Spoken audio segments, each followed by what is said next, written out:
The Browns, they're putrid. They're the worst team in the NFL. The season, the 2024 season is over. Lamar Jackson can't win the playoffs. He'll win a third MVP, though, so that's great. Drew Sample is the most important piece of the Bengals offense next year. Go Joe Burrow. He deserves to be MVP. I wish he was the Browns quarterback. Kind of mean that. If you're looking for the most reactionary, silly, and unserious show on the internet, then you're home. Live from Hamilton, Ohio, it's Off the Bench by Chatterbox Sports on 1410 ESPN Radio. Well, hello and welcome in on a Friday morning. Off the Bench, presented by United Dairy Farmers. I got a text last night from the Ken Dog when he had his 15 minutes of fame on Amazon Prime Thursday Night Football, and he said, hey, I don't think I'm going to make it in tomorrow. Can you host? And I said, absolutely. That's what he called me. He said, I come off the bench. And that's what we're doing here today. That was a fun game last night. We're going to talk a lot about that. But Reed Mouse filling in for Justin Kenner today. We got Jacob Tissett, Elliott Rearing, Casey McAllister. Guys, I watched a little bit of your show from Champions last night. It looked like a lovely little atmosphere. Yeah. Always a good time. Was the crowd a little down because of the snow and the I'm going to choose to believe that it was the weather and not that the football team in this city stinks. Yeah, I mean, it was. I'm going to blame the snow. Yeah, it was probably the lowest energy show we've done yet, and that's just because the team's dead. But we can blame the snow if we want to blame. We're going to blame the snow. We're going to blame the snow because don't let us beat the Steelers. Correct. Do not let us beat the Steelers. I've been saying that all week. And the line just came out, and we are favored against the Steelers. Yeah, we sure are. We are favored. Don't let us beat the Steelers. So before we get into this game, so I told Jacob this early on in the week. You know, it takes about one day of mourning after a loss before I'm all the way back in, and I do some mental gymnastics into thinking about how the Bengals are going to make the postseason again. And it surprisingly didn't have to contort my mind a whole lot. All I saw was, all right, we play the Steelers next. We win.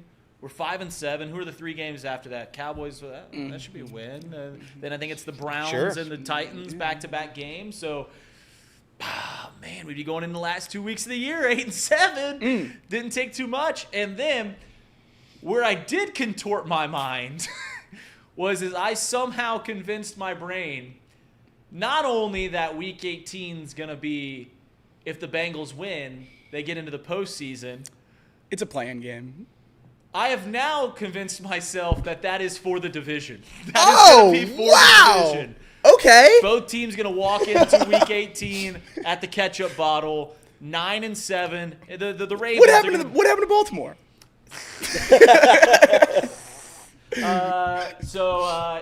I've done some serious mental gymnastics, but I'll give this. So everyone watched Thursday Night Football, and I think it was a fun display of what we love in America about football, right? And you know, there's a big movement to make dome stadiums and all these cold weather places, and then you watch a game like last night, and it was just fun. And my take on snow is like, I don't want it to ruin. It can elevate certain games. I don't want it to ruin great games. Like, both the Bills and the Kansas City Chiefs play in cold weather. I don't want to see Josh Allen and Patrick Mahomes ever play in snow because I want to see them quarterbacks at their absolute best. When it's a team like the Pittsburgh Steelers versus the Cleveland Browns, I'm okay with snow. I think it made the game a whole lot better. And here's where I'll give credit to Cleveland Browns fans, something that I've never done in my entire life. They did something last night that I don't think Bengals fans would do. And it's when they're at their best element is when they are terrible. And they are terrible. They are 2-8 going up against 8-2, a team coming off their best win of the season in the Pittsburgh Steelers. You bring in your rival, and it's 25 to 30 degrees, and it snowed the entire game, and that place was packed to the gills, packed to the brim. Dude shirtless, cheering on the Browns. And I'm serious when I say this, that Browns fans are at their best when their team is terrible. Because that's how they identify themselves. They're like, I'm a Browns fan, we suck, but I'm still, they call themselves the most loyal fan base in the NFL, and they are. They've earned that right. Because when their team is 2-8, when they have absolutely nothing to cheer forward to, they show up on Thursday Night Football in a blizzard, and they earned a win. The team gave them a win. So shout out to them. Browns fans are insufferable when they're good. Absolutely. We hate them, except for Kenner. We love Kenner. You guys all love Kenner. I love Kenner. We all love Kenner. I don't mind them when they're losing because that's what they are. That's when they're at their best. I think most of us in this room, and when it comes to being Bengals fans, can respect what the Browns fans are doing, because no matter how bad the Bengals get, we would all still watch. I don't think that's the case for a lot of fans in the city, as we've seen when the Bengals were bad. It empties, but we still would be there if the cheap tickets and all that good stuff. I think the stadium would be at 45%. Absolutely, that's what I'm saying. But those of us that would still be going, Yeah. see what's happening in Cleveland, and part of me wishes that the fan base in Cincinnati was more like the Browns. I mean, I don't know if that's something you should be saying out loud, but they go to every game no matter what. I mean, there was snow all night last night. It was miserable. They're 2 and whatever, and they're all there. We love an underdog, and that's what they are forever. Until the end of time, the that's Cleveland right. Browns are never going to be the favorite. They're never going to be a champion. They are going to be the underdog, and America likes that. It's a fun story. I would argue right now, and I was a fan of the Cleveland Browns. I was a semi-fan last year. You were. When Joe Flacco was the quarterback. You said they were going to win two playoff games. I did. Then I also said there was going to be a lot of points scored in that first game, and Reed said no, under, and I came the next day. They covered the over. By Mr. a point. 13-0, Mr. 13-0 came into the office strutting. No, I haven't bet, but he told everybody to bet the under in that game. Who was closer to being right? You saying that the Browns are going to win, or me saying that the under was going to hit? I love this. Me. But anyway, Jameis Winston last night. I'm going to say something. I think Jameis Winston is the most fun quarterback in the NFL. No question And about I don't that. think it's remotely close. I don't think it's. I think I cheer for him. The most lovable. The most lovable. The fact that joke of an organization ran out Dip Clown Watson for the first 6 games of the season, because that's all he plays is 6 games, and then he quits. The fact that they did that to that city is so sad. But it didn't affect the other players on the team. Oh, but it did. That's the thing, though. It did actually affect them. And you can see it last night when you go out in the pouring snow against one of the best teams in the NFL, and you come away with a victory. He's talking about, like, horses, when the horses are preparing for battle and some other nonsense. The Lord's given him the strength of 1,000 zebras. I don't know what the hell he's talking about. But he's absolutely incredible. And I'm going to cheer for the Cleveland Browns. They're not going to win anything. They are terrible, but I'm going to cheer for them. You know, do you guys have any friends that are fans of other NFL teams? Oh, yeah. Like in Cincinnati. I'm saying that are local to here. Or you obviously did in Alabama when you were in school and stuff like this. But I have, obviously, Trace is a Packers fan. Sean's a Cowboys fan. I have a couple other friends that are Packers fans, a couple other friends that are fans of different teams. And they rooted for the Bengals when we were bad, right? Because we were lovable, right? It's hard to hate on a loser. And then we got good, and we became insufferable in their eyes when really we're just being fans, as every other fan does. They cheer for their team. And the Browns are the same way, right? It's easy to root for them when they're 2-8 and they pack a blizzard-filled stadium, and then you go like, I want the Browns to win. Also, they're playing my least favorite sports franchise in the history of mankind in the Pittsburgh Steelers. So it was easy to root for them last night. But the second they get good, God, are they frustrating. The worst. Yeah. So So frustrating. But that's where you got to be. If you're going to be the lovable losers, we like you when you're losing. I'm a Cubs fan. Trust me, I understand it. People like the Cubs when they're bad. When they're good, they hate you pretty dang fast. Jameis Winston's not the most lovable quarterback. Yeah, in the yes, league. and it's Joe not. Burrow. Joe Burrow. No, he's not, and it's not even remotely close. Jameis Winston's. I would pay extra. Like we talk about the salary cap with the Bengals, who we're going to be able to pay next year. I'd eliminate the defense just so I can have Jameis Winston backing up Joe Burrow. I just want his presence in our locker room. That'd be the best quarterback. In fact, actually, you can make him head coach. I'd be okay if Jameis Winston was our head coach. He'd lead them. And you just get an elite play caller for the OC Correct. and a great Correct. DC, and he's the vibes guy. Correct. I mean, And Jameis Winston's Dan Campbell. Correct. As Zach Taylor's taught us, the coaching part of the coach doesn't matter at all. It's about the pizza parties. And Jameis Winston's going to throw the best pizza party this side of wherever. Where does Jameis rank in professional athletes on the goofball power rankings? 10 out of 10. I'm saying he's number one. He's like the highest. He's the biggest goofball. No question. In the league. And it doesn't in stop. sport. It doesn't stop when the 18-week season ends. His off-season videos, the workouts that he does to prepare for the NFL season, those events have never once taken place in a football game. I mean, they're throwing medicine balls at his head. He's 6'4". That doesn't happen in football, and somehow it pays off for him. I mean, last night I saw the run, the helicopter kind of dive, the Drew Sample special. Yeah. They put that next to one of his off-season workouts, and he got hit in kind of a similar spot, so maybe he knows what he's doing. But he's absolutely the best. I love Jameis. I love that he's starting now. He should start every year. He should be a free agent for the first 6 to 7 weeks every year. And if you lose your starting quarterback, you have to sign Jameis. And if you're like in a scenario where you think he can scrap it in the postseason, like, I'll take Jameis. Yeah. I can take Jameis on a little dance. Yeah, Jameis is fun. Jameis is. That game was weird last night too. Like the play before Jameis helicopters into the end zone and Njoku just drops a pass. And I couldn't even imagine being a Browns fan when your guy just like literally just right here. And first off, he's catching it like it's an alligator, and then it just falls down to the turf, and then you score the next play. I thought Mike Tomlin had some questionable coaching decisions in that game.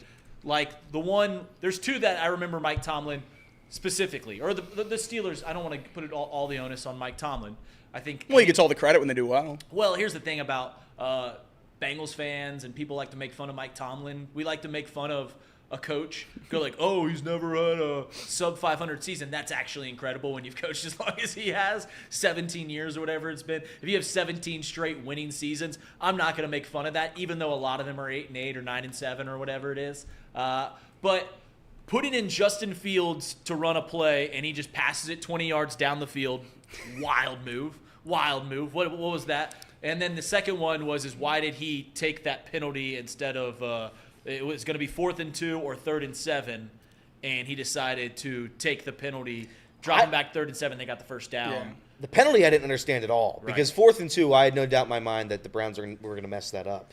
The Justin Fields thing, I think both teams were doing it where they were subbing out their quarterbacks for the cold. I'm pretty sure because Jameis got taken out on one play too for DTR, and they just ran the ball. I think his helmet broke. Was that what it was? was? I think because when he had the touchdown, the battery pack popped out of his helmet. Oh, really? And that was to start the next drive. So Okay. I thought they were just messing with his helmet, but certainly could have been. It seemed like that's what they were doing with Russ because he would come out and put the jacket on and then come back in and throw. So they were probably just trying to keep him warm. How much are Ohio State Bengals fans, that juxtaposition, guys like you, Jacob, salivating at the mouth looking at the Steelers' schedule coming up, knowing that they benched Justin Fields for Russell Wilson? Yeah. And everyone's like, what are they doing? They're 4-2. Why would they do this? Then they rattle off 4 wins in a row.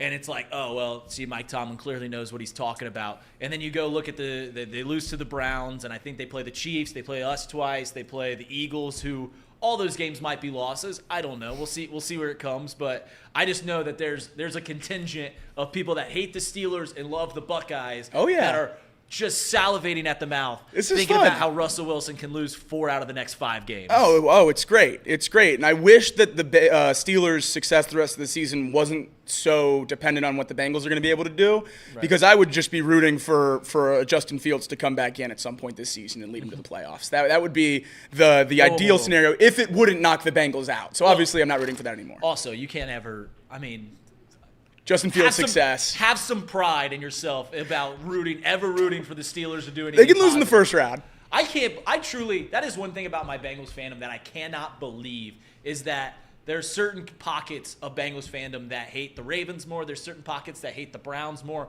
I don't know how it's even close. If you grew up in the playing Ben Roethlisberger twice a year, we were good, but we always lost to them. But we're going to take a short break. When we come back, we're going to go to Elliot's headlines. A lot of things happen in the wide world of sports, but we'll be right back. You're listening to 1410 Wing AM, this Off the Bench presented by United Dairy Farmers.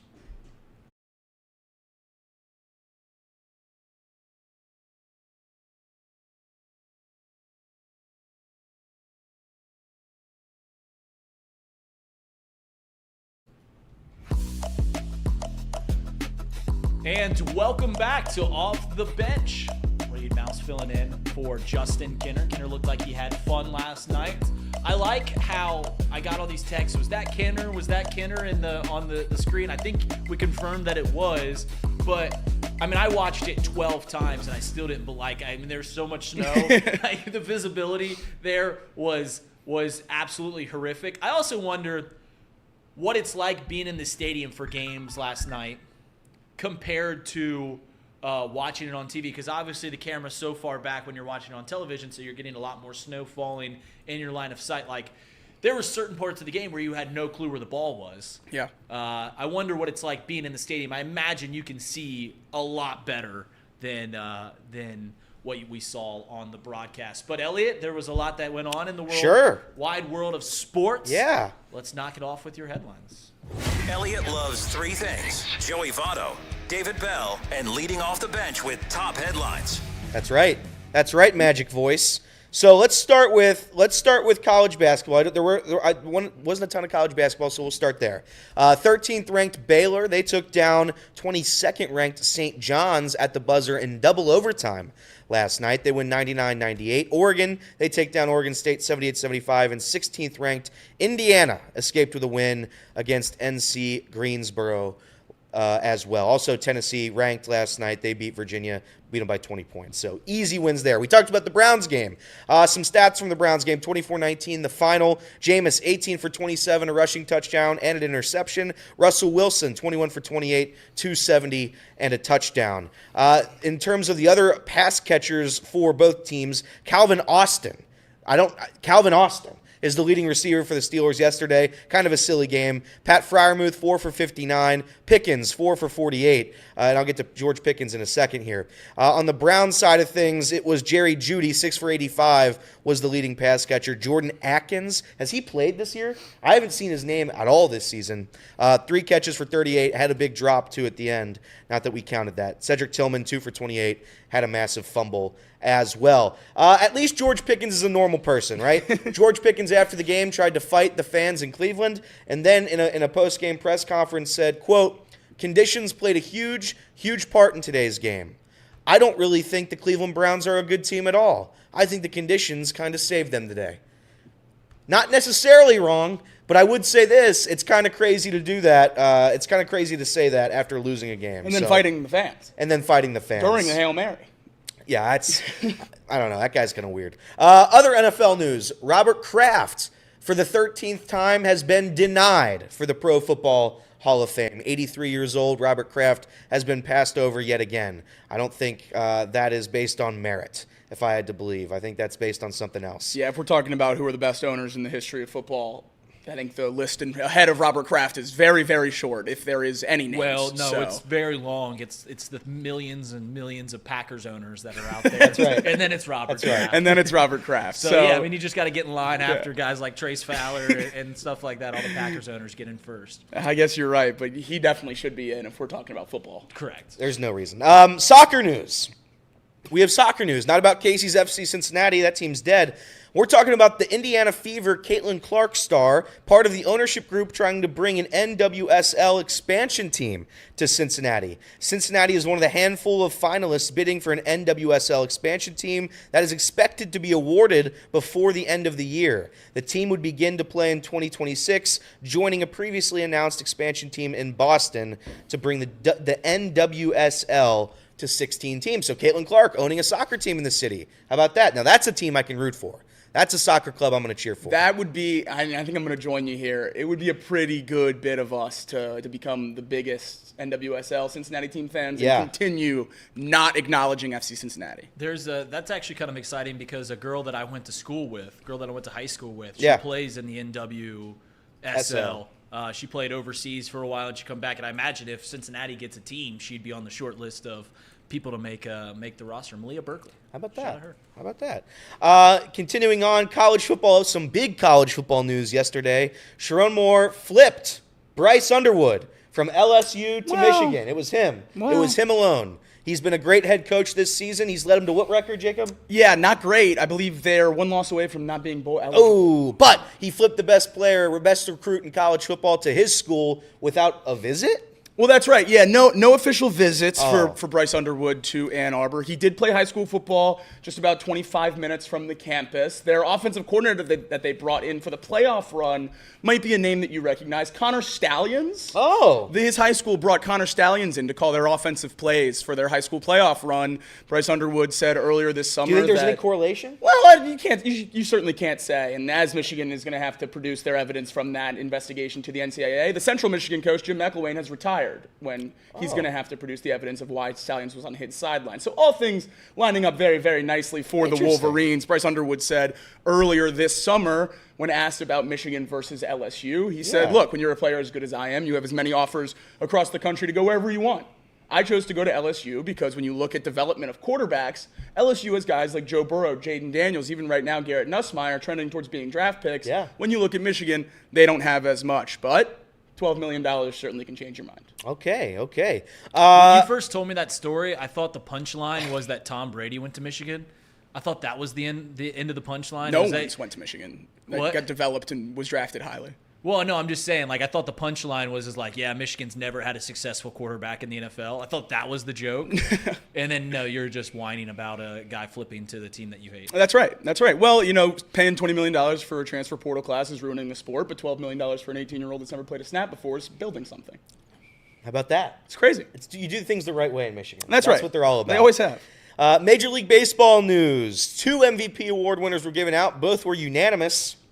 Aaron Judge and Shohei Ohtani. The two greatest seasons of all time. Certainly up there. It's Aaron Judge obviously didn't have as good of a season as, well, maybe he did. His average was certainly better, I think, this year than it was for the 63 or whatever it was home run season. Maybe it was better. I don't know. No, it's funny that we do this every year with Shohei, is that we say it's the greatest season of all time. It's not better than when he was pitching, but just some stats that he's the first in MLB history to win MVP in both leagues in back-to-back years. So he won one in the AL last year, one in the NL this year. He's the first in MLB history to win 3 unanimous MVPs. He should have won 4. He's the first designated hitter in MLB to win an MVP. And he's the first unanimous MVP in Dodgers history. So, Shohei Ohtani, greatest baseball player ever. And he doesn't gamble. That's right. And he doesn't gamble. Let's see him add Juan Soto. Let's see him add Juan Soto this winter, and we'll see the Dodgers really take off. Finally, the underdog Dodgers get another great player in Juan Soto. But that's it for. It's not it for the MLB news because we were peeking around in MLB MVP votes last night. And it appeared that we found some anomalies. There was a lot of people that Elly De La Cruz, top 5 in MVP voting, top 6 in MVP voting, a lot of them. Quite a bit.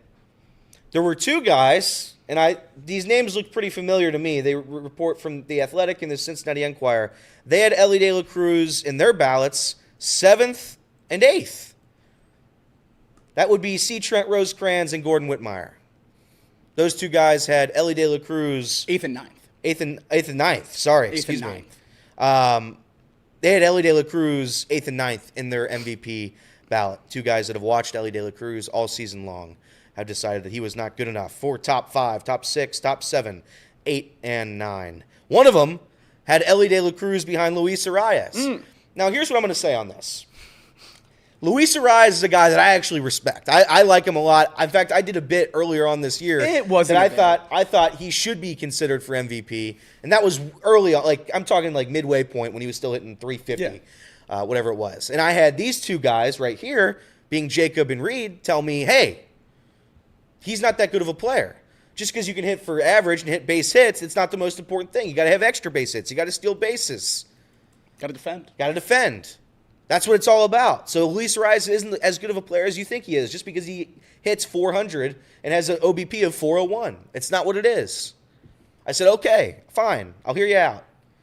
As the season has gone on, Elly De La Cruz showed that how valuable of a player he was. And Jacob was talking about it last night on the Chatterbox Bengals show. The V in most valuable player generally sometimes doesn't have that meaning, right? Clearly for the Reds, Elly De La Cruz is the most valuable player, maybe, in the last 10 years. I don't know. If we're talking value to their team, Ellie's on a very, very short list with how much he means to this team. With the pieces around him, there's no help. Where would you have had him? A rough estimate. You don't need to name the names. I would have him at 4. I would have probably had it. It was top 5. It was top 5. I'd say 5. I think you're fine. I think there's 3 guys that were clearly 3 guys, 1, 2, 3, clearly better than him. Ohtani, Frankie Lindor, and Ketel Marte, I think we're all better. No question. I probably would have had a William Contreras, and they're ahead of him, but like 5, 6. Yeah, go on. Willie Adames, Once you get down to 8, 9, though, it doesn't even make sense. That's the part of it where I didn't understand. He played a full season. He had a healthy season clearly one of the best players in Major League Baseball. And I don't understand how the reporters in this city didn't vote him higher if you have that ability. I'm okay with objectivity. I'm not asking you to put him 1 just because you're right for Cincinnati. No, and that's the thing. I think a lot of Reds fans and a lot of fans of the Bengals, fans of your city, right? They want the reporters to be, team friendly. They want them to boost them up, be a team first reporter. It's just not the job. You can't do that when you're like Charlie Goldsmith was the best reporter in this city by a country mile. Everything he wrote was objective. Now he wrote for the city, like he wasn't like tearing down anybody, like I'd argue one of those reporters does on a consistent basis. Yeah, C. Trent's the worst. No, the other one. But I think if you can be objective, and even if you have bias, like this is why people didn't want him here. He's a Cubs fan. I mean, he has a Chicago Cubs podcast. So it's crazy to think that you're going to come in here and be objective when you have a bias to one franchise that's in the division of the franchise you're writing for. It's nuts. This is an insane move. And I think Nick Kirby said it last night, I'm okay with trolling, and this is the clicks business, which it is. Journalism now is certainly the clicks business.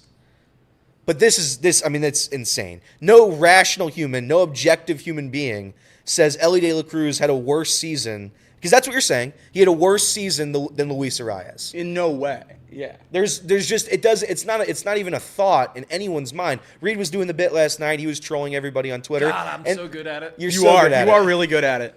But it's one of those things where it's okay if you don't write, the Reds are going to be great this year. They're going to be great. Every player is great. Stuart Fairchild, MVP. You don't have to do all that. And that's why I really have been pretty nice to Gordo. Luis Arias had the same WAR as Stuart Fairchild. They both had a 1.0 WAR. Right.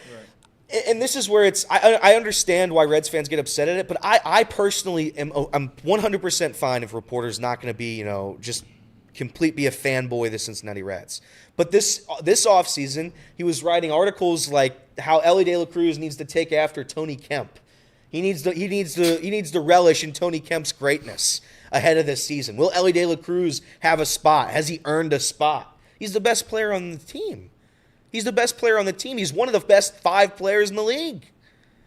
And we're going to have him learn Tony Kemp's craft? And this is no knock on Tony Kemp. I like Tony Kemp, but my God. Yeah, Gordo, I don't get this. I don't understand the point of it. You've watched him all season long, and if you firmly believe that Elly De La Cruz had a worse season than Luis Arias, I don't know what to tell you. What are your thoughts on Charlie not voting on Hunter Green in the Cy Young voting? He didn't give him a top 5 vote. Hunter Green, I mean, he missed games. If you're gonna miss games, I can't help you. I think he deserved it. But if you miss a good portion of the season, I can't. I think that's a little more justifiable just because of the missed starts. You can at least say that's what I'm only voting for guys that had an X amount of. If you value that, then that's certainly fair. But for a guy that played the vast majority of the games this season, played at a very high level. Yeah. Other than counting numbers of strikeouts and errors, he's one of the best players in the league in every advanced metric. So it's really frustrating to see having such a great player in Cincinnati, and the people that are supposed to be showing him off to the rest of the world are the people that are ignoring him the most, or among the most. Basically, everyone had him voted higher than the 2 Reds writers, which is absolutely insane to me. Yeah. I went through the list. I mean, I'm trying to think of one. I mean, I see 3 names here. You got 2 10th place votes. So everyone else had him at least the same or higher than the Cincinnati writers. That's just crazy to me, man. Well, here's the thing: is in efforts sometimes to be unbiased, you overdo it, right? Like if your goal as a writer is to be unbiased, sometimes you go well, I can't put him here because they're going to think I'm biased. What Kirby said last night about how it's all well and good for clickbaiting. I don't think this was an effort to clickbait unless he comes out with, and maybe he already has, an opinion, a column today that goes, this is why I voted Elly De La Cruz here.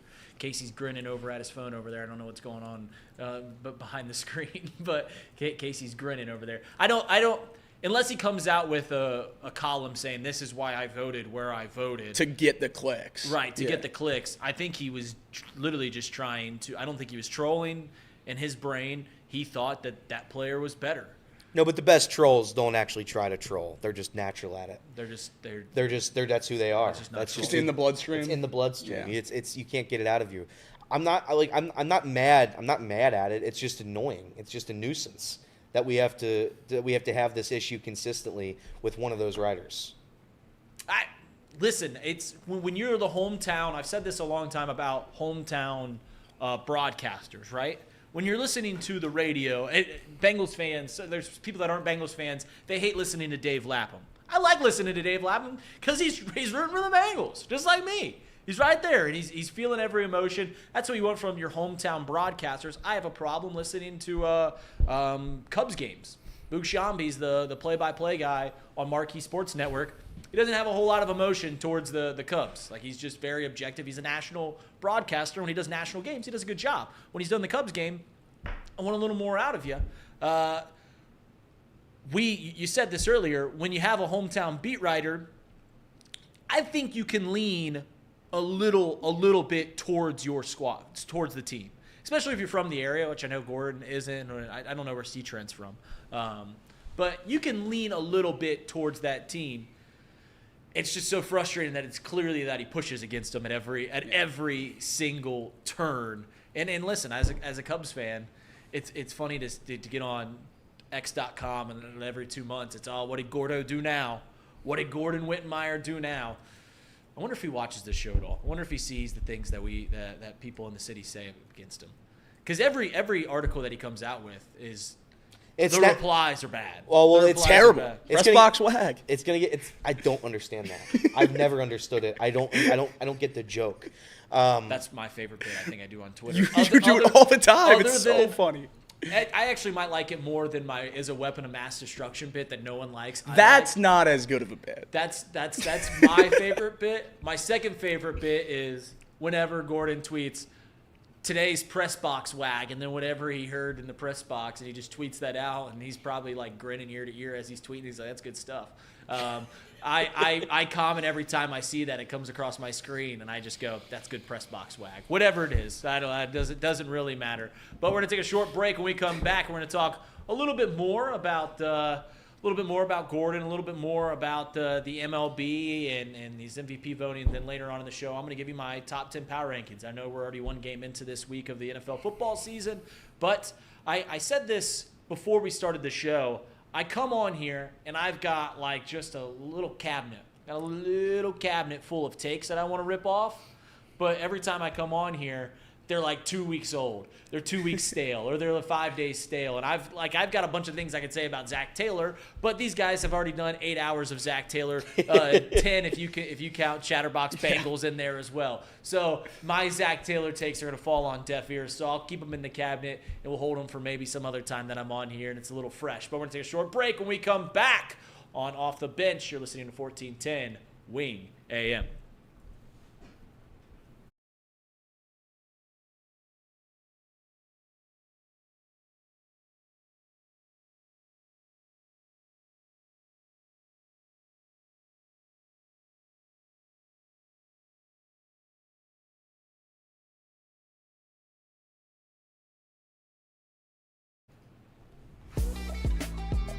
And we are back on Off the Bench, presented by United Dairy Farms. Reed Mouse filling in for Justin Ginner, who was up at Thursday Night Football last night. He said that the text he gave me was that he was planning to do it remotely. So he's planning to do it from his... I had no doubt in my mind that he wasn't going to be on the hotel room. And he said he couldn't get a late checkout. And I was like, yeah, I mean, I live 4 minutes away from here. I work here. Like, anytime you need me to fill in, I'm more than happy to do so, especially now that things have slowed down with my work schedule. I'm repping the Xavier pullover. People on radio can't see it, but I'm repping all in. I'm all in, and I gotta tell you, I watched him on Wednesday. Liked what I saw in a year in which we had disappointing football team in the Cincinnati Bengals. Although don't let us beat the Steelers. Don't let us beat the Steelers. In a year in which we had a disappointing baseball team with the Cincinnati Reds, and a year in which we had a disappointing soccer team, and the Cincinnati Bearcats football squad gave us false hope, and a year that's just kind of felt meh. I think you can get a little excited about the college basketball teams. I think you can get a little excited that this might be the first time. I've often said that I think since 2018 since 2018, maybe 2019, so 5 years. Between Xavier and UC, there's been one tournament appearance, I believe. One tournament appearance, which is just not up to par. Just not up to par for those two programs. And there's some good things going in both trajectories. And, you know, obviously Bearcats joined the Big 12, and that's fun. They get to play a lot more fun games. The Muskies brought home Sean Miller. So there's a lot of things going forward. But this wasn't a college basketball bit. Although you mentioned it in your headlines, you blew right past that St. John's Baylor game. I watched that game. Yeah. St. John's was up like 30 points in the first half. Really? It was like 45 to 20. They were up 5 with like 9 seconds left or something. And I turned it off because I went to get some chores done before Thursday Night Football. And I was like, the Johnnies are for real. First off, it shocked me that the Johnnies were ranked. But then they were blowing out Baylor, and I was like, this is the last time Baylor's probably going to be ranked. And then someone goes, oh, man, St. John's just didn't get it done tonight. And I'm like, whoa, they lost? And then I saw how they lost, and I was like, oh, man, that's an absolute dagger. It's an absolute dagger of the game. And the reason that also hit is because we did that AIA broadcast back the 1st of November, and King McClure, who played at Baylor, broadcasted, was the analyst for one of the games. He played at Baylor, and he told us, he's like, I'm going to go home and I'm going to go watch Baylor beat up on Gonzaga. They lost by 1 billion. I think Gonzaga and Mark Few, they're still scoring points in that game. Like, they lost by so many. And in the moment that I watched that first half, all I could think about was, I hope King's not watching this game. King McClure doesn't know my name. He hasn't thought about me. He didn't think about me for a second while he was shaking my hand and everything like that. But I thought about him last night, and I'm glad he got that win. Did you see the St. John's game? I forget who they were playing. It was Rick Pitino's son was on the other side, and then it was at St. John's. Yeah, this was awesome. And all the fans just kept chanting, "Who's your daddy?" And Rick turned to him and just said, "Please stop, please stop." Yeah, good for the Johnnies, man. Rick Pitino, where do you think he's going to go after this? He's not going to stay there for a long time, do you think? I think he's happy. You think so? They let him keep playing in MSG. If Kentucky opened up, he'd sprint. Well, Pope's locked in, I think. Well, yeah, he wouldn't leave for like a slight step up. It would have to be like one of the true blue bloods. Oh, no and question. they would understand that it's like a short-term thing, because obviously Pitino doesn't have decades to give you anymore. But yeah, I think he lives in New York. He gets to live in New York City. He gets to play at Madison Square Garden. He also told them this summer, he was like, we're not playing in St. John's anymore. Like, all of our big-time Big East games have to be at MSG, and they just said okay. So you don't even have the arena bump to give anymore. It was frustrating whenever, like, you'd get excited about like Xavier playing St. John's. It's gonna be massive. Then it's at Carnesecca Arena, and you're like, this thing looks. It's a nice arena. It's a fine arena, but come on. I mean, it's the Mecca. It's the Mecca. Any other points that you guys have about MVP voting? Do you guys, like, if he would have been voted? How does one get qualified to be an MVP voter? Like, it's just any journalist? Every city in the National League gets 2 beat reporters. You get so there's 30 total voters. And I think they split up because I think there's 4 beat reporters on the Reds in the city. 2 of them did the Cy Young. 2 of them did the MVP voting. So you just got to be on the beat in the National League.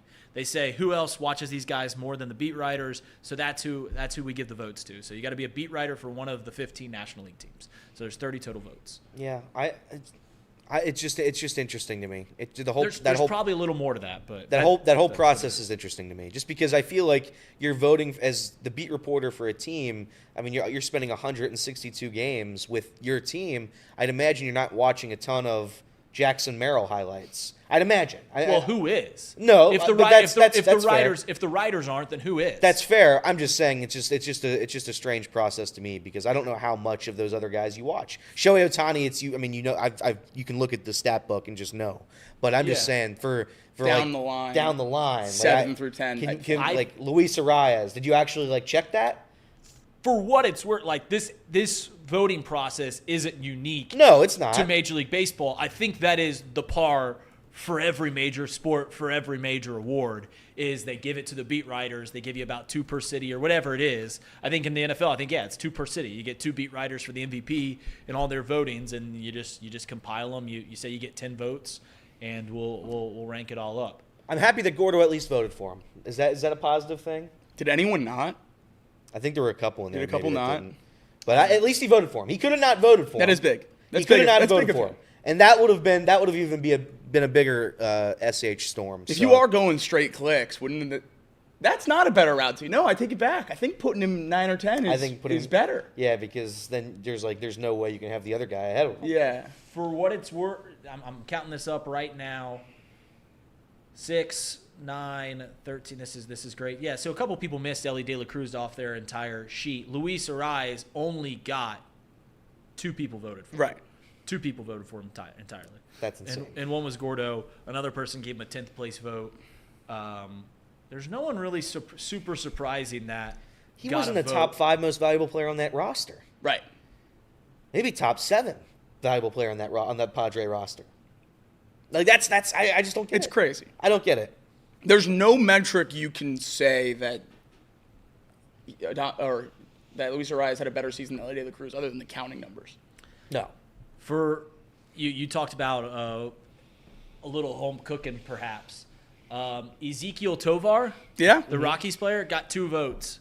Guess which city voted for him? Both Colorado guys? Yep, Denver. That's good stuff. The Denver voters gave. That's good stuff. For I'm pulling it up right here. We got the Denver Post and the MLB.com Denver beat writer, Colorado beat writer. Do you think our reporters hate us? No. Hate the fans? Oh. Listen, when I think one of them certainly does. Yeah. I don't know about the other. I think the others. I do think C. Trent's done a fine job. People get annoyed with C. Trent. I think he tries to stay objective, and I do think he is. I think he's knowledgeable. I think he's a good reporter. And I don't really disagree a ton with who he had above Ellie De La Cruz. I don't have any disagreements there. You can justify all of them. You can justify Jackson Merrill being ahead. You can justify Chris Sale being ahead. Right. You can justify them all. if you have him in the 6th or 7th, that's fine. Like This isn't an attack at C. Trent because C. Trent has done a fine job. Gordo, I don't know if he likes the city anymore. I think that's like Any more implies that at some point during his tenure Well, here, you thought he did like this. Maybe he did. Did he come in here just to troll? I think so. I don't understand it then. He's Reed with a bigger platform. He's just a Cubs fan. Who are the Cubs beat reporters? Jesse Rogers is one. The guys that voted for this are Jordan Bastian and the Athletic writer, who I'm not gonna pretend to butcher his name. He's of Indian descent. I'm not gonna try and butcher his name. Well, listen, Jesse Rogers is one. Jordan Bastian's one. It's just I'm looking Gordon at Whitmire used I'm to looking be at the comments. I'm looking at the comments, and it's just very funny. So let me put it this way: the question that you proposed to me, was, do you think he hates it here? If you took a job, Elliot, the complete flip of what you're doing right now, and you go and you're on some podcast in Chicago, and every time that you release content, everyone from that city just give a big old F you every single time you posted content. Yeah. Do you think you'd like that? No, I don't think I like that. Elliot wouldn't be the worst from the moment that he got there. Thank you, Jacob. That was very nice. I was going to put in that. I was just answering the question. Do you think he likes it here? And I would say probably not.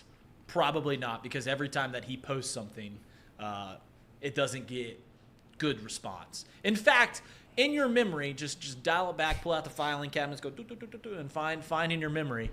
Do you remember a time where he posted something that got positive reaction from Reds fans? No. I don't either. You guys would what are we supposed to do when he says Tony Kemp's taking Ellie's roster spot? There's a good point, Gordo. It's just a fine line. I try to be nice to him. I try not to pile on to the Gordon Whitmire hate club. I really this don't. Is segment 2. I really don't try to do that. But it's just. What are we doing? You know, Luis Ariz isn't a better player. Luis Ariz is Whoa. Luis Ariz had more hits, had a higher on base. Well, that's what they're arguing. So that's what they're arguing in this. Fetters and Spirit Cat are saying because he struck out less and had less errors that he had 25 fewer errors, 29-4. Do you think those? There's also 26 difference in outs above average between the two. Also, what position does he play? Second. He's a terrible defender. I was a Luis Ariz guy. I'm still a Luis Ariz guy. But Like at some point, like there's more to baseball than just hitting base hits. You like to give me crap because I said to take the under in the Houston Texans Browns playoff game last year. Yeah. If we start doing the whiteboard about takes and stuff like that, it's a long list there, Ellie, about certain things. And one of them is in the last 2 years, both of the last 2 years, I think I have fought with you like in June about MVP candidates. One was Nick Castellanos. This year was Luis Ariz, and then last year Nick Castellanos. And I don't think Nick Castellanos got a single MVP vote last year. Gordo saved this one. And, Yeah. and then Luis Ariz he got one. What was our bet? We had a bet that you said Nick Castellanos would finish top 5 in MVP voting, and I don't think he got a single 10th place vote. He tried his best. He does. He does. That's the thing about Castellanos. He does try. And this is where if this was 30 years ago, Luis Ariz would have way better voting numbers. For sure. Because before, the Bill James revolution, Moneyball, all these things that kind of changed how we thought about baseball. When you just sit and watch the games, like if you were numb to the numbers, right? If you were just numb to the numbers and you watch it like you'd watch a high school game or anything like that, where you're just watching baseball, Luis Ariz does all the things that like old players were taught to do. Put the ball in play, make the routine plays, right? Have a high batting average. He does all that. Ellie does the things that like you can't teach, right? He does all those things. And same with Castellanos, and that's why people like guys like Luis Ariz and Nick Castellanos, is because when they come up to the plate, they get hits. And that's what you like to see. But we are now understanding, and really what we've understand for decades now, is there's more to baseball than just, slapping a single through the other way. But it's still a valuable thing. And Luis Ariz is a good ball player. He'll play for a while.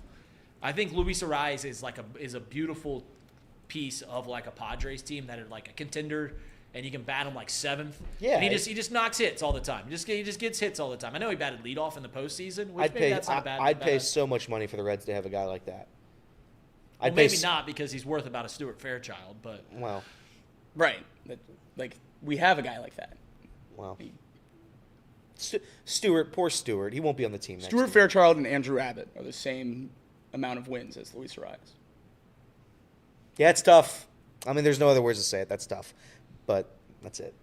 all right, we're gonna take a short break. When we come back, I haven't been on here in a while. I don't think Kenner does this. I don't think you guys. I know you used to do a college power rankings. Yeah. I don't know if you do that weekly anymore, but I'm gonna do an NFL power rankings, and I'm gonna give, as I know we're already one game into this week, I'm gonna give you what I think are the 10 best teams in the National Football League, and number 1 might surprise you. We'll be right back on 1410 Wing AM.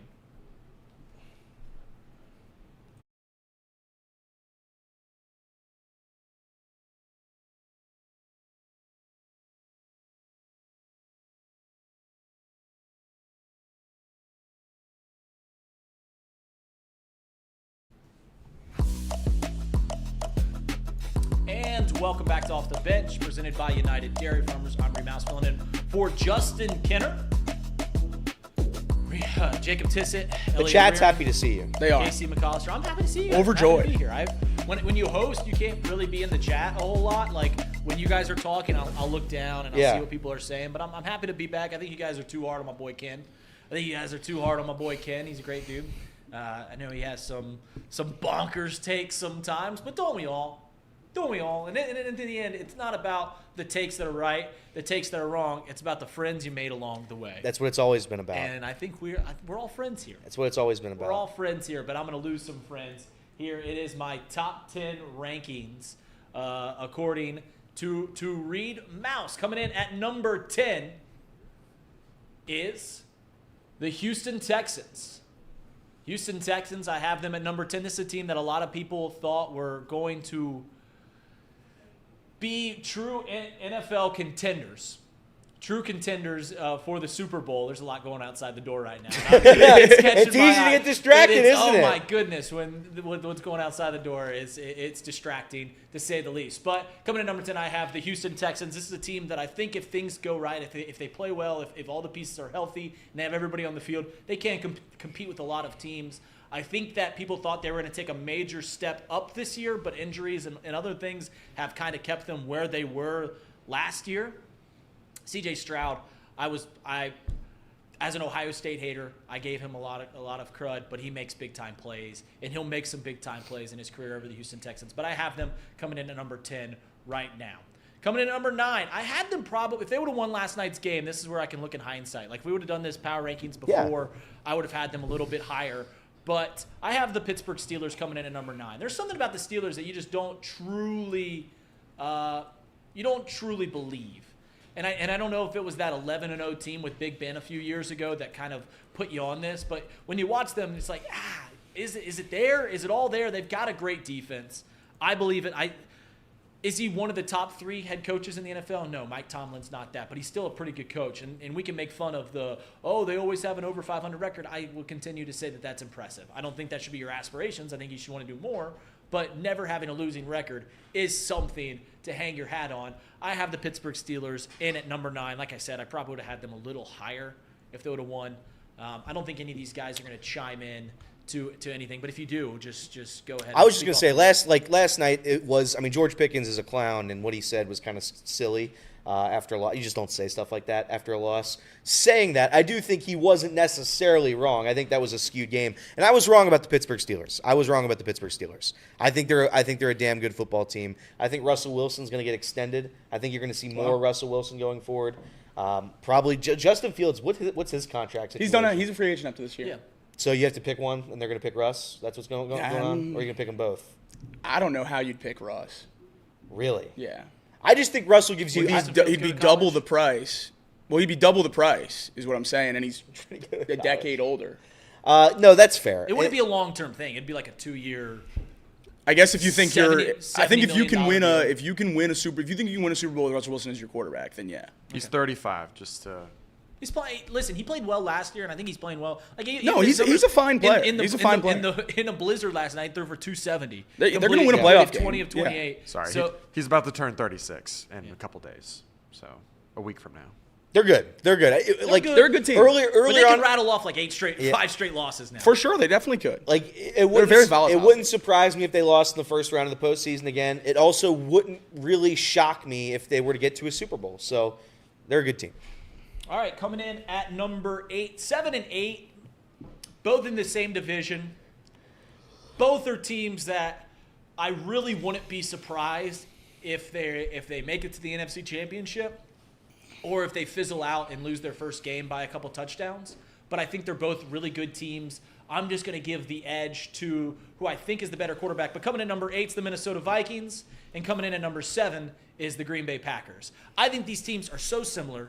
I like the Vikings, what they're able to do defensively, just a tad more. Like, they're winning ugly games now. They started 5-0, and they looked really pretty. If you can win ugly games, that means something. I think they have one of the best coaches in the league. Matt LaFleur for the Green Bay Packers, also one of the best coaches in the league. I think both teams are well coached. Both teams have a dynamic offense. At the end of the day, I'm going to take Jordan Love, who has had some. If you always have to compare the Green Bay quarterback to which their Hall of Fame quarterbacks he is, he's much closer to a Brett Favre than an Aaron Rodgers, where he's just going to sling that thing around. He's going to make dumb decisions. He thinks he's Superman, but he makes some Superman-type plays. He's going to make mistakes. At the end of the day, I'm going to take Jordan Love over Sam Darnold. But like I said, I think both teams will make the postseason. If both teams make the postseason and one loses the first game by 2 touchdowns and the other wins the first game by 2 touchdowns, it wouldn't surprise me either way, depending on who it is. Like, it truly wouldn't. I have them at 7 and 8.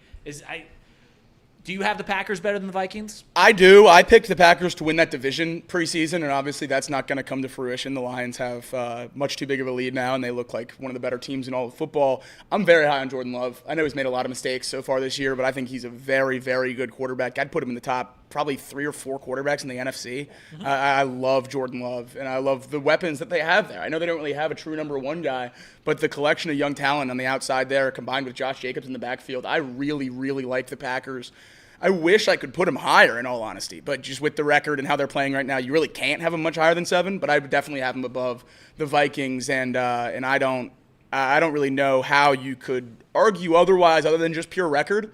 I think if you're watching these two teams play since the Vikings 5-0 start, the Packers have clearly been the better team. The Packers have 3 losses. They're to the Eagles, the Vikings, and the Lions, who are all very good teams. But go on. I was going to say the Vikings earlier in the year. I was I was out on the Vikings before the year because Sam Darnold. Then I watched them win 5 in a row or whatever it was, and I was like, they were putting them number one. yeah, I was like, okay, I can see this team get to a Super Bowl. I can see they're playing unbelievable. If you have Sam Darnold be a competent game manager with Justin Jefferson, Aaron Jones was absolutely tearing it up to start the year, then yeah, I could see them get there. They have a solid defense, and I think they're okay. But the Minnesota Vikings now, it feels like a team that's destined to lose in the first round. I don't like, and here's where I will give the Vikings credit is they lose the game against the Lions, they lose the game against the Rams back to back after starting 5-0.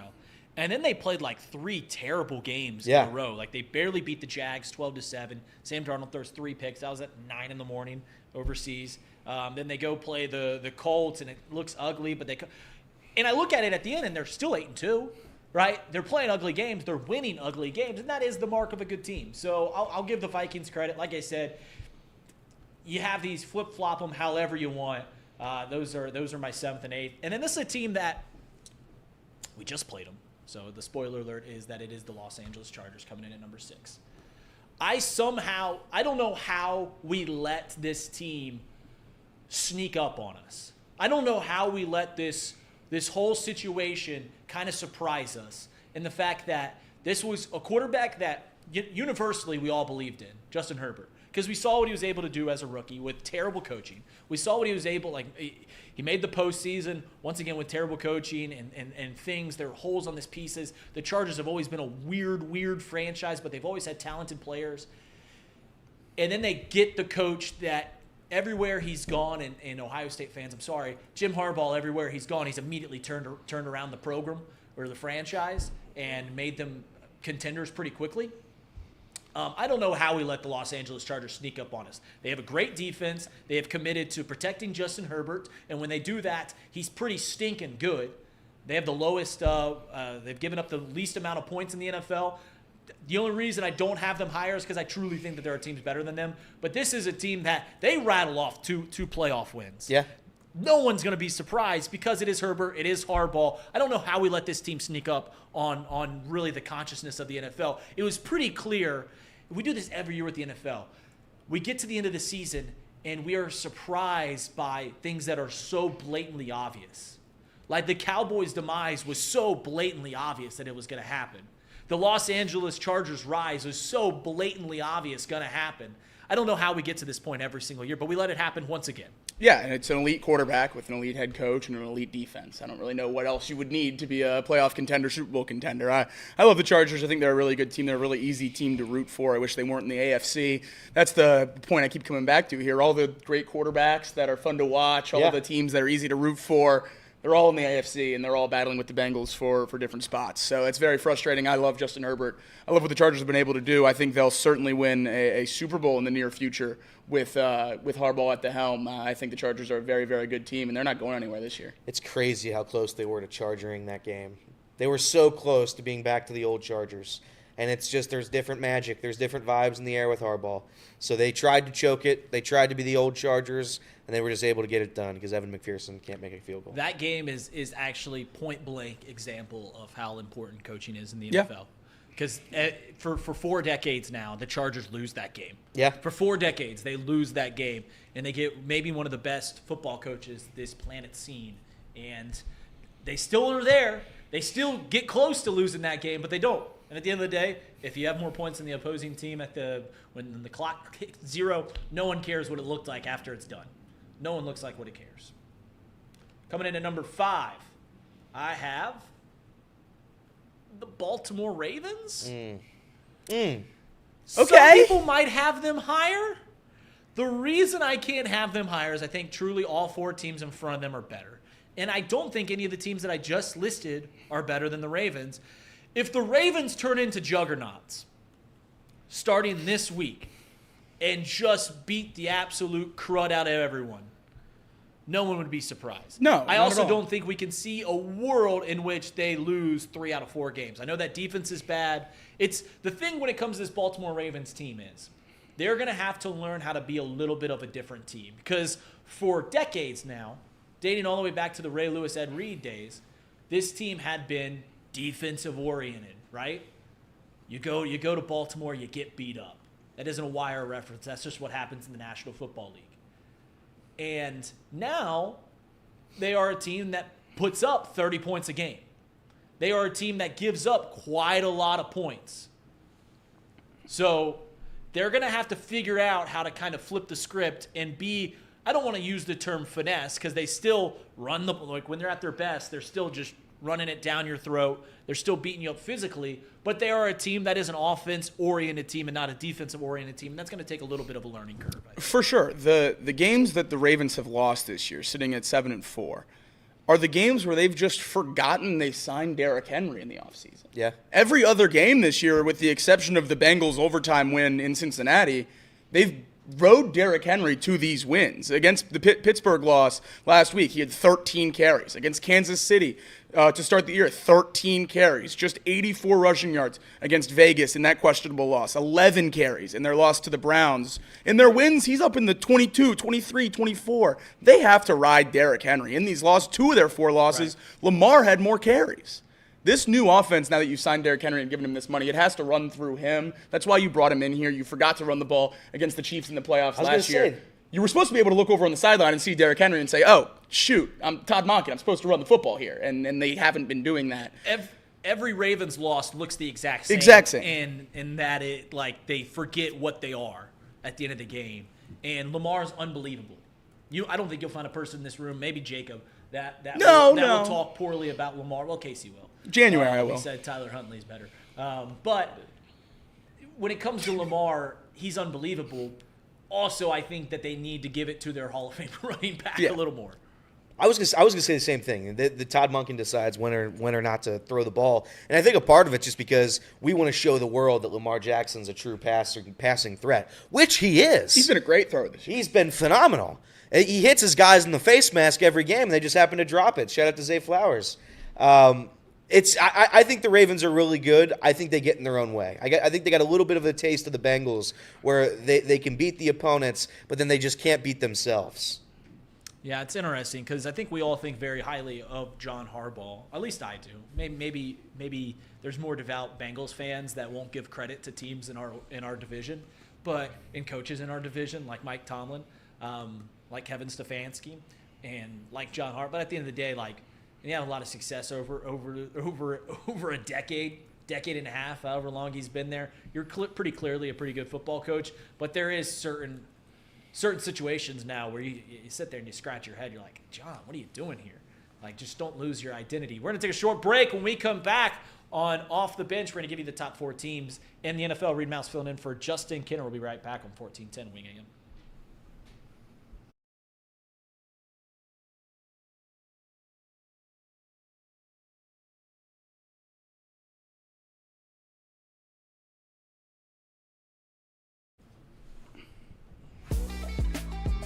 We are back on Off the Bench, presented by United Dairy Farmers. Reed Mouse filling in for Justin Kinner. Listening to 1410 Wing AM. Elliot Rearing, Jacob Tissett, Casey McCollister. I hope Casey's doing well over there. He's all Casey. Up. It's Casey. How you doing? I'm doing okay. It's very cold over here. It looks like you're getting a little bit of a stuffy nose. Yeah, I just sort of sniffle. He has the ankle socks and the sweatpants on, so there's a little skin showing, and he's tucking that open ankle under his other leg to maximize the warmth. So he's a veteran over there. He looks cozy. We need to get him a recliner over there. I want like a big fuzzy blanket. This does recline. Lay it all the way back. Lay that sucker all the way back for us. Because it goes. This is good radio. This is great radio. I think it's this. Casey's going to lean it a little bit. Here we go. He's got. Did you take the leg rest off it? Look Yeah. how cozy he looks. Oh, you could take a nap Look how right there. cozy Did you take the he leg? looks. There was like a leg thing under it, right? That you could put your rest your legs on. No, not this one. Oh, not that one. Okay. Well, You can Take that lean out. back in your chair, and you know who else can lean back and relax for a few more days are the Cincinnati Bengals, because that Thursday night game against the Browns officially got flexed to Sunday. We'll talk about that in the next segment, but we're going to finish out with our NFL Power Rankings. Final 4 teams, 4 best teams in the NFL, according to me, Readeroo. Coming in number 4, I might have been wrong about the Philadelphia Eagles and Nick Sirianni. I wish I could sit here and just like bolster my take and like defend it left and right, but I can't. They look like a juggernaut. Like, they look like one of the best teams in the NFL because they are one of the best teams. They probably have the best roster in the NFL. in the National Football League from top to bottom. Sans quarterback, because I think out of these top 4 teams, he's the worst of the quarterback. There's one other guy that you can maybe argue, but he's probably the worst quarterback there. But, I mean, when your quarterback's B+ and the rest of your roster is A to A+, that's a pretty good team, and they are just beating the ever-living crud out of teams right now. The Philadelphia Eagles are a wagon. It's so funny. You get to these final teams, and it's the same teams that we've talked about now for years. Like this Eagles team, shout out to them because they have truly built one of the best rosters in the league, and now they're getting a chance to shine. Absolutely. I think the Eagles at this point in the season, and obviously you can't have them much higher than 4th with the records right now, but if I were to bet a team to win the NFC right now, I'm most scared of the Eagles. I think the Eagles have the most talented roster in football. I think Jalen Hurts is playing at a decently high level. He's protecting the football at least to a degree more than he has in the past. Just 5 interceptions this year. He's running it well. He's throwing it well. The receivers are healthy. I don't think there's a much scarier team top to bottom roster-wise than the Philadelphia Eagles in the league. And it's going to come down to, does Nick Sirianni mess it up? Because I think that's the worry you have if you're the Philadelphia Eagles. When you did make that run to the Super Bowl, you had Jonathan Gannon, who's absolutely killing it in Arizona as your DC, and you had Shane Steichen, who's doing a damn good job in Indianapolis as your offensive coordinator. And right now, you don't necessarily have those reliable coordinators on the staff, so it's going to come down a lot more to Nick Sirianni and whether or not he can guide that team to the necessary victories. But yeah, I'm really, really scared of the Eagles. I love this show because Zach Taylor, we have no doubt in our mind that he's doing his job leading our offense to a 4-7 record. But Nick Sirianni's the guy with questions. He doesn't call their plays. I know. I'm just saying. Nick Sirianni, the reason that we don't like Nick Sirianni is because when you have a guy that's leading your franchise, you want him to look and sound like a leader. You want him to be an adult up there, and Nick Sirianni is the farthest thing from that. You truly, like, he looks like a child up. I'm not doing the Nick Sirianni rant. I'm not doing the Nick Sirianni. Let's do it. He wins a lot of games, and he wins the Super Bowl. I'll hand up, I was wrong. Not enough people do what I'm doing right here, where you go like, I'm wrong. If the Eagles look really good, I might have been wrong about that. I also might be wrong. I wasn't wrong about running backs being important in the NFL. I think I was just late. Things are cyclical in the NFL, and you're seeing teams that sign guys like Saquon Barkley and Derrick Henry, and you're getting a discount on them because teams don't want to give running backs a whole lot of money. When you start seeing things like that, and it's cyclical, and safeties and linebackers are becoming more important in the NFL again, I was just late on that one. I wasn't wrong, just late. But I might have been wrong about Nick Sirianni. He's a child. Hopefully he wins a lot of games. Coming in at number 3, the only team that I think that can compete with the Philadelphia Eagles for best roster in the league, you guys are going to hate this, I think it's the Detroit Lions. And the reason I think it's the Detroit Lions coming in at number 3, ask this question, truly ask yourself this question. If the Kansas City Chiefs and the Detroit Lions played at a neutral site like what the Super Bowl would be, and I think those are the 2 best teams in each division, the spread, it might be in favor of the Lions, but it'd be less than a field goal, undoubtedly. And every single person in this chat would put their money, maybe not Jimmy, if he's watching this show. He is. He's in the chat. He's not happy. Every single person would put their money on Patrick Mahomes. I think a lot of us, if the Lions played the Bills, you'd put your hard-earned cash, the stuff that you're sitting at work right now making, on the Bills to beat the Lions. Jared Goff had a 5 interception game. This team is really, really good. They're clearly the best team in the NFC. And I think that the margin between 3, 2, and 1 is closer than any other 3-tiered spot on this top 10 list. But I have to give the 2 teams that I've seen compete for longer periods of times. The one team that's the back-to-back Super Bowl champs, and then the other team that they seemingly only lose to that team in the postseason. I'm going to have the Detroit Lions at number 3. They're killing teams. Yeah. I'd have the Lions 1 spot higher. I wouldn't have them 1, but I would have them at 2. I think the Lions are a very, very good team. I don't think they're quite on the Eagles level when it comes to roster construction, but certainly up there. I think the Lions are very, very good. Zadarius Smith, a great addition, certainly going to help that pass rush with Hutchinson out. But we'll continue to see how the Lions are able to do. I mean, obviously they've been great. They've been dominant this year. They've been blowing teams out. Still, at the end of the day, if the chat's going to make fun of thinking Jalen Hurts can lead the team to a Super Bowl, I think you can say the same thing about Jared Goff. So when you're talking quarterbacks, I don't think it's as crazy as it may sound to have Josh Allen and Patrick Mahomes above a Jared Goff-led team. So I would certainly have the Lions 1 spot higher. I'd have the Lions at 2, but I don't think it's crazy to have them at 3. they're my best team in the NFL. At least up until right now, I think that offense looks by far the best in the NFL. I think they can beat anybody. The issue, like Jacob just said, is Jared Goff. If you believe Jared Goff is the guy that can game manage your way to a Super Bowl, then do it. And he can. He can absolutely do it. But you need David Montgomery and Jahmyr Gibbs, Sonic and Knuckles. Is that what it is? That's right.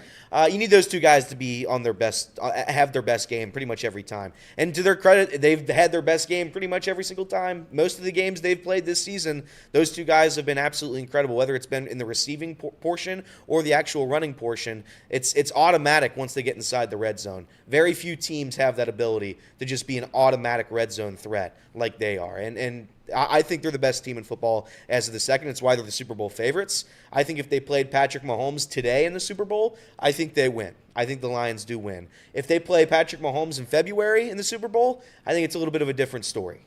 Well, that's the good thing. The Super Bowl is played in February. Correct. Here's the thing about the Lions, and everyone, and you can point that they are Super Bowl favorites, and they are, right? That's the betting favorite. And listen, if you can consistently go out in the National Football League, a league designed for close games, and just beat the snot out of teams, that's incredible. Truly are. And like I said, if you can mix up this top three however you want, I'm not gonna be upset about it. Like, you guys are very upset at me for putting the Lions at number 3. That's fine. But if someone put the Lions at number 1, you're like, okay, whatever. The reason that they are betting favorites is because that they realize the path to the Super Bowl in the NFC. Everyone told me how the NFC is better than the AFC. What do you think about that? I mean, that take lasted about 2 weeks. I think we look at the AFC now and go like, all right, maybe the AFC is better than the NFC. But it's because their path would be a little easier than having a Lamar Ravens have to go through Josh Allen and Patrick Mahomes, of a Patrick Mahomes having to go through Josh Allen and Lamar Jackson. Like, right. That's the reason, is because along the road to the Super Bowl, to where you only have to win one game against an elite quarterback, when guys like Patrick Mahomes are going to have to win 2 or 3 games against elite quarterbacks. That's why they're the Super Bowl favorites. But like I said, if you're beating teams by 40 in the NFL, I mean, yeah, that's incredible. I'm just not going to get all swept up in the NFC team that is blowing teams out left and right, and then they get to the Super Bowl and then they lose again to whoever comes out of the AFC. So that's where I'm at. And it's Can you bet conference? Yeah, you can bet NFC, AFC. I'll take AFC right now, I think. Yeah, I think it's probably less money because you have more options. Right. Yeah. Coming in number 2 is the Buffalo Bills. Once again, I think I'm gonna surprise some teams doing this because this is coming off a Wouldn't loss. surprise from you. Here's the thing about the Bills, and similar to the Chargers, I think they snuck up on teams. Is like, this team's winning a lot of games, this team's winning a lot of games, team's winning a lot of games, and no one's giving them proper credit. And maybe I'm still not giving them proper credit because they just beat the Chiefs this last Sunday. But as we know, the last 4 years, I think the Bills have beaten the Chiefs in the regular season every single time. And every time they played in the postseason, they've lost. So it's just the give and take right there. All of the 3 teams that I have in my top 3, you can mix them up. You make them, put them in the shaker, the little Boston shaker, and shake them up and spew them out. I don't care how you put in the top 3. This is just how I personally choose to do it. Josh Allen is Superman. Josh Allen is my favorite quarterback besides Joe Burrow to watch in the National Football League. He's absolutely incredible. If the Bills, I think this might be the year that the Bills finally get over the hump, get over the Patrick Mahomes hump, but I'm not going to bet on it. That's why I have the Bills at number 2. I'd have the Bills at 1. I think the Bills are the best team in football right now. I think Josh Allen is playing quarterback at the second highest level in the entire league right now, behind a guy who happens to be out of the playoff hunt. So I put the Bills at 1 just because right now, watching the games, there's not a team I believe in more down the stretch than Josh Allen at the helm of the Buffalo Bills. And they're going to get healthy. They're going to get their weapons back. The defense is going to continue to get better. I'm really, really high on the Bills. I think they're my favorite in the AFC right now, even though, you can't help but bet on the Chiefs. The chat's very funny right now. I will say I knew they'd be mad about this. I think the Bills and the Chiefs are pretty interchangeable at this moment. I agree with Reed that yes, they have the head-to-head, and certainly that does matter when you're doing a power rankings for this week. But I would say this, nobody in their right mind would bet on the Bills over Patrick Mahomes in the playoffs. The Lions, I think they would bet on the Lions. I don't think anybody would bet on. Way more inclined to bet on the Bills. I don't think so. I just think that the Bills, though, are very, very good. I think eventually you're going to need more playmakers than they have. They've got one really elite playmaker, and he's going to win the MVP because of it. But outside of what Josh Allen done for the year? No, He'll come back. He'll be back. He'll be back. I think so. He'll be back. Amari Cooper hasn't really done anything. Shakir's been serviceable, but what is Shakir? Shakir's not a number one. James Cook's really good. James Really Cook's good. been good. James Cook's been very let good. Jimmy Cook I think I would have the Bills this week at number 1. I'd have the Lions 2, and I'd have the Chiefs 3. Just this week. That's but fair. again, once you get into the postseason, you throw the record books out. Yeah, and I don't know how we do this. All you guys told yourself this, that we will get to November and we will not discredit the Kansas City Chiefs. We won't do it. And they've done everything but win one game. They've won every single game but the one the most recent, and here we are discrediting them again. And until I see them knocked off in the postseason, I will continue, or if they lose like 5 games in a row, but I will continue to put them number 1 because they are the back-to-back Super Bowl champs. Because every single game it looks like they're going to lose, and they end up winning, other than last week against the Buffalo Bills. I do think they need their kicker. I think that's Butker's a big loss. I think that's a big. Well, like if you win ugly games, if you win close games, then yeah, you probably need a kicker. Like But they it's- have the best kicker in the NFL, and if he's not available, I'd be curious to see how that team looks. Because make no mistake, we make the Evan McPherson joke here, how he carried us to a Super Bowl. Harrison Butker's, he's done relatively the same thing for Kansas City. I know it's a little bit different when you have the best player on the planet, but at the same time, Harrison Butker's made every big time kick he's ever kicked. Yeah, I think the Chiefs are the team to beat in the NFL. There's no question about it. Whether you have them at 1 or not, that can certainly be debated because they did just lose to the number 2 team, so I can understand why people are upset about that. But they've won back-to-back Super Bowls. They have 1 loss on the year. They're control their own destiny to the 1 seed. If the playoffs are going through Kansas City, they'll be heavy favorites in every game going the whole way, and probably favored in the Super Bowl, depending on who they match up with, even if it is the Lions, who are the Super Bowl favorite right now. To be fair, I think they've been the dogs in the Super Bowl the last two Super Bowls, and they played the Eagles. But I feel like once they get there this year, they will have beaten Josh and Lamar. Right. Patrick would have to be playing at such a high level. Or even CJ at that point. Whoever they beat, the road would just be so much more difficult for the AFC team than the NFC team. I think when you're that battle-tested, unless there's injuries. Last year, they went on the road to beat Josh and Yeah, Lamar. I guess you're right. I think we forget the Chiefs were like 7-5 at this time last year. 7-5. And they just rattle off, and they just continue to win. So, I don't know. Until I see it happen, I'm going to continue to put there. I will admit this, hand up, when it comes to the Kansas City Chiefs, because I know I'm the one in this community, this Chatterbox community, you guys that watch the show, you guys that are in the room that has to continue to be like, hey, let's just maybe give the Kansas City Chiefs credit. I'm over it. Like I've won those debates. Like I've made my point. I did it last year, and I told you guys, hey, why can't we have the Chiefs number 1? I think Tom yelled at me every single week that I had them in the top 3 or top 2. He's like, they're not good. They win the Super Bowl. Like, I'm over it. I want someone else to do it, and don't let us beat the Steelers because it could be us. We're going to take a short break. When we come back, we're going to talk about the Cincinnati Bengals and how their game got flexed against the Cleveland Browns from Thursday Night Football. And in a year in which the Bengals, nothing seems to go right, they make history again, and it's not a fun one. We'll be right back on 1410 Wing AM.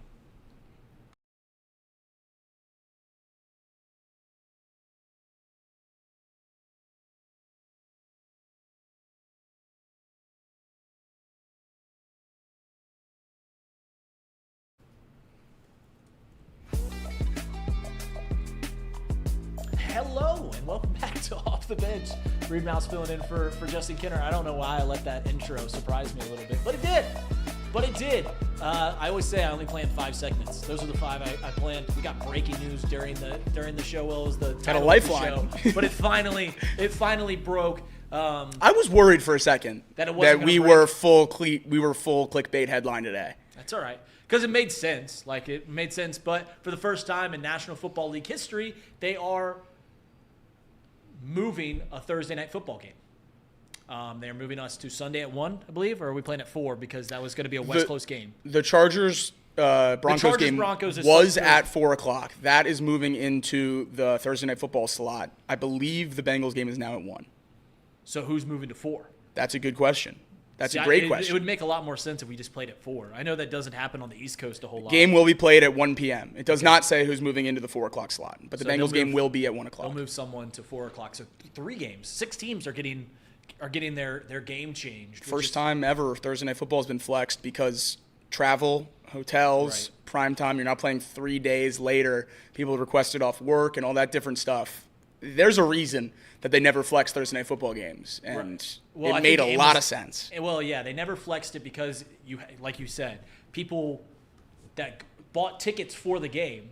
You do it preseason. Right, because you're like, hey, this is Thursday. If I'm from out of town, I got to go get a hotel and everything like that, and it gets moved around, and you just can't do that. But Amazon came in, and as we all know, money changes everything, and they said, hey, if we're going to spend billions of dollars on this Thursday Night Football product, we want to have say about what happens towards the end of the year. Now, they did put in the one fail-safe on it, which is it's got to be done a month in advance or 3 weeks in advance. The deadline was last night at midnight. Right. So it's got to be done. They can't just – sometimes when it's moved from 4 p.m. to Sunday Night Football, it's done the week of. Yeah. It's done. They're just like, hey, we're just going to change the times of these games, and that's not a big deal.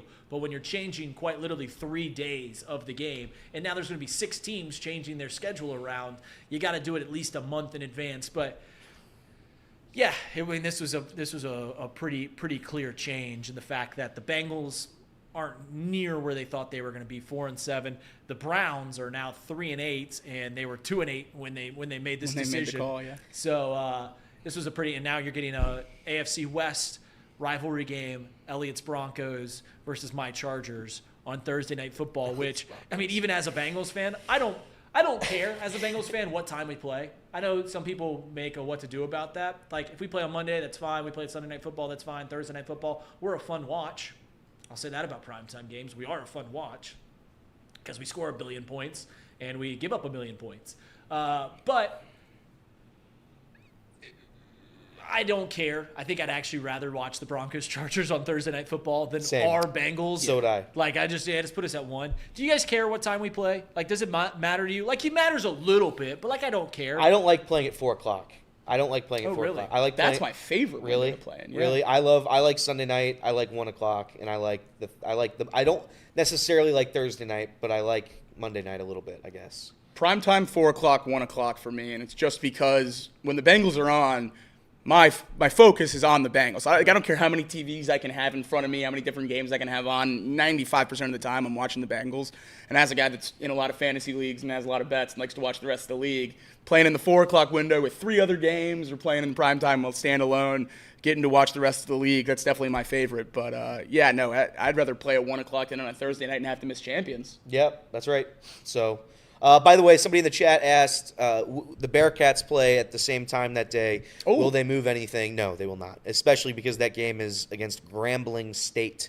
I believe Dan Hoare does have priority with the Bengals, so he will not be calling that game, I'd imagine. Ooh, the Hugh Jackson revenge game. That's right. He's the coach of Grambling, right? Yeah. Was. Still? I don't know. Seriously? He was. For football. Not for basketball. Oh, okay. No, it wasn't. He wasn't on the hardwood slide. Listen. It didn't work too well in football, so maybe you change things up. I don't know. Hugh's a baller. You could hoop it up. Hugh has a kid that lives down the block from me. Would you look at that? Yeah, it's wild little world. Hugh Jackson's kid lives in my neighborhood. But yeah, when it comes to Bengals games, like the only thing I don't like about playing Thursday Night Football, it's fun in the moment, right? When your team's playing Thursday Night Football, adds little stakes to it. And then you get to Sunday and you feel like a lost puppy. But if you won, you're right. It makes it a lot better. When you lose, it sucks.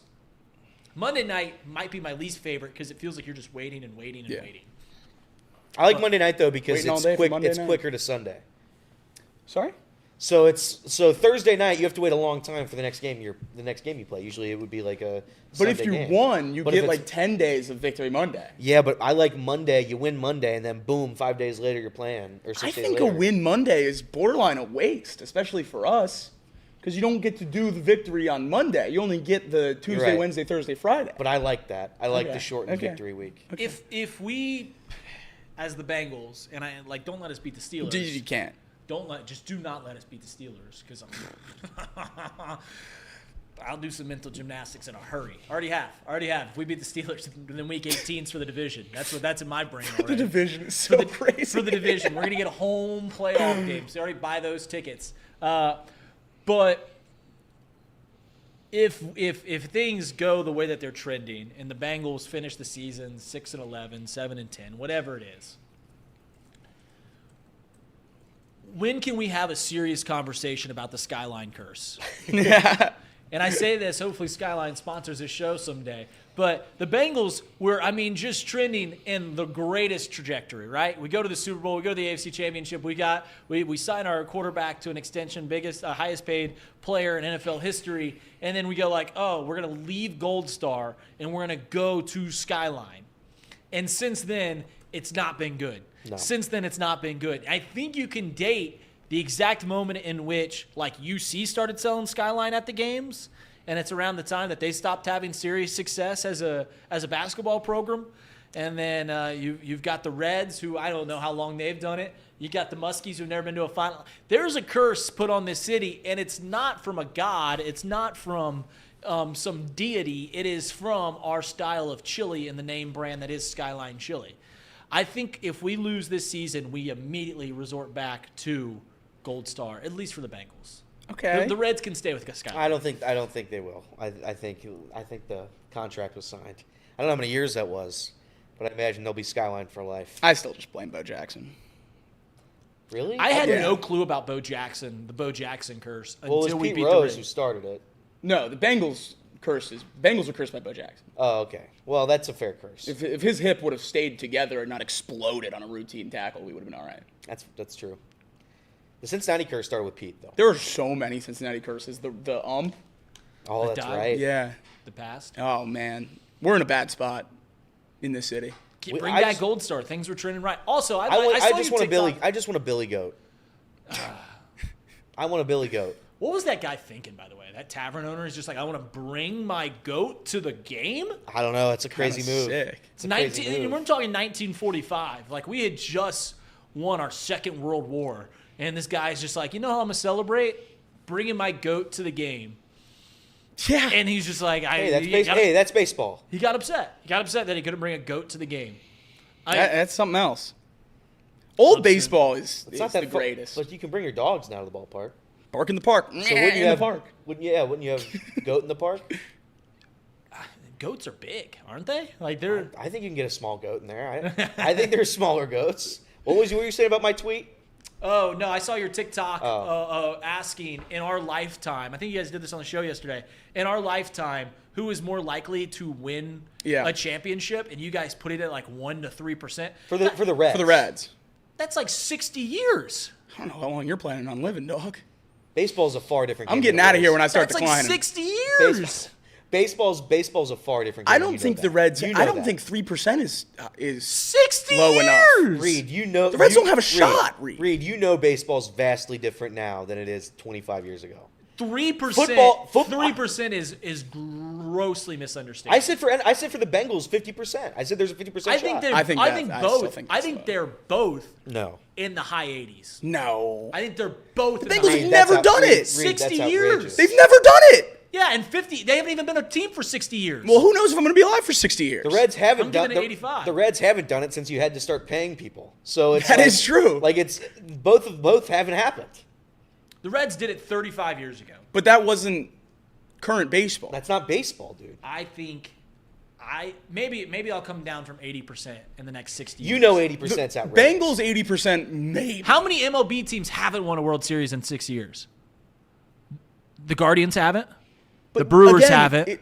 The first And the 40 Padres years of haven't. that 60 years is not current baseball. That's not dude, it's Like the Reds World Series in 1990, the Reds would never be able to field that team currently. So you're saying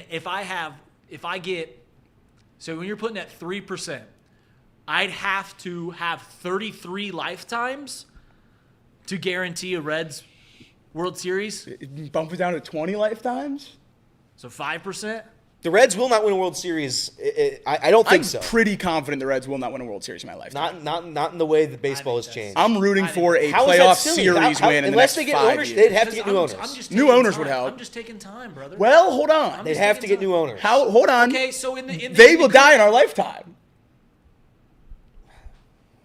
Here's the thing, guys. It's true. Here's the thing. Shoot. We can say this current era of baseball to where money wins, and there's no doubt about it that money wins. But what sport has a more diversifying roster of champions over the last 30 years than baseball? I'll give you a spoiler. There is none. In the NBA, the same teams win they go three-peats. NHL maybe. Okay, maybe the NHL. In football, we've had 2 teams dominate our lives. Yeah. In baseball, in the last 10 years, we've seen what? 7 different champions? 8 different champions?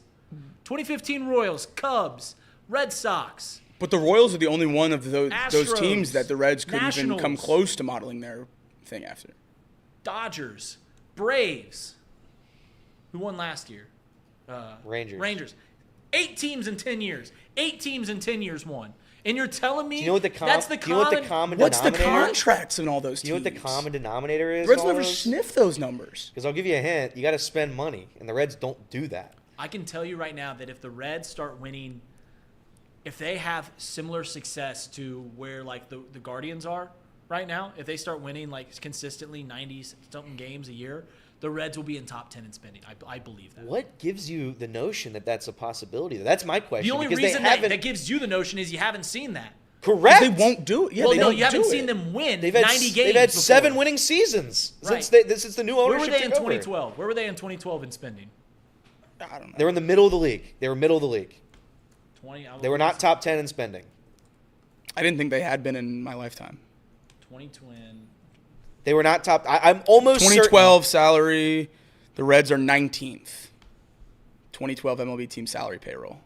They don't spend money, man. The Reds weren't that high. I think it's your notion's not wrong. Right that now is if the you give- Reds' best shot But because like, you like have the Reds, great the Reds players for salary cheap. that year is similar to what it is now. Like so, like they're just waiting. Like they were spending money. Sure, there's ways to win, but you have better players then. They had a ton. Well, that's what I'm saying is when they get to a point where it's time to win, I truly believe that they will put up. They'll put more money where And that's just I think that's because if you're right, then the percentage is way higher.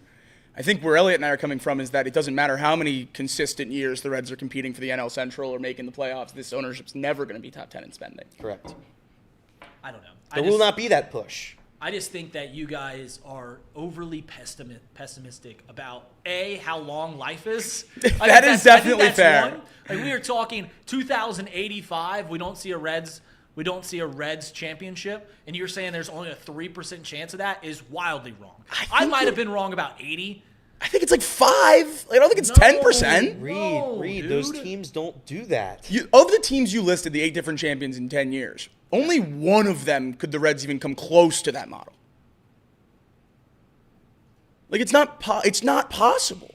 It's an illusion that these teams have a chance. Like the Nationals, they had money in their team diverted, but they got there the same way that the Reds would get there, and that's through development. All of their key players were national players. Okay, 2 out of the last 20 then.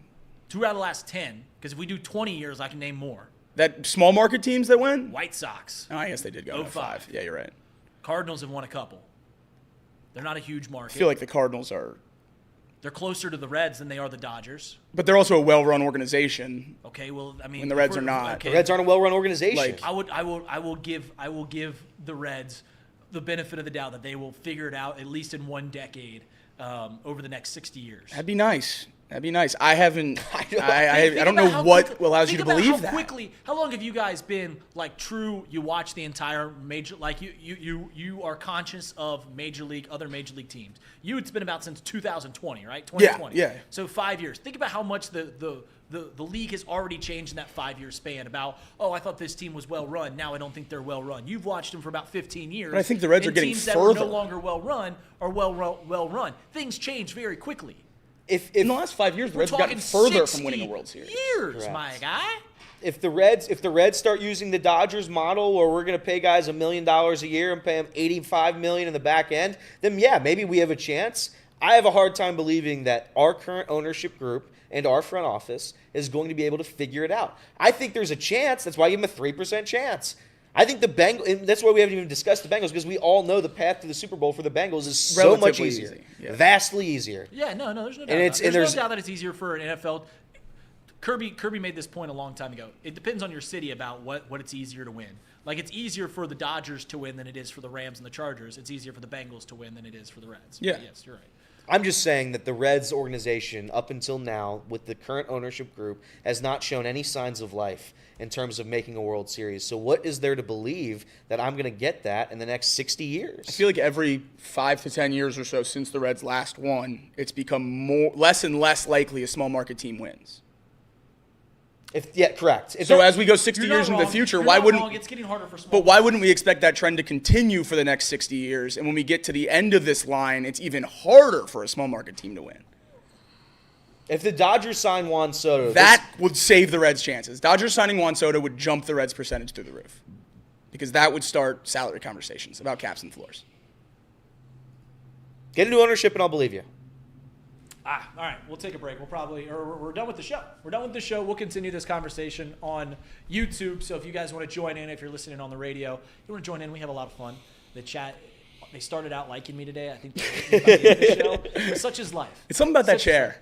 It is something about this chair. It's, life is just the time between reading mean comments in this chat, in this YouTube chat. All right, love everyone that watched the show. Love everyone that listened to the show. We'll be here on YouTube. This is Reed Mouse filling in for Justin Kinner, along with Casey McAllister, Elliot Rearing, Jacob Tissett.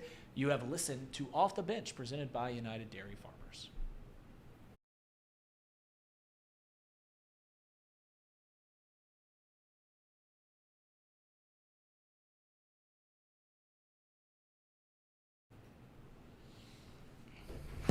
The greatest thing about this conversation is we can spin in circles. Yeah. Those are the best ones.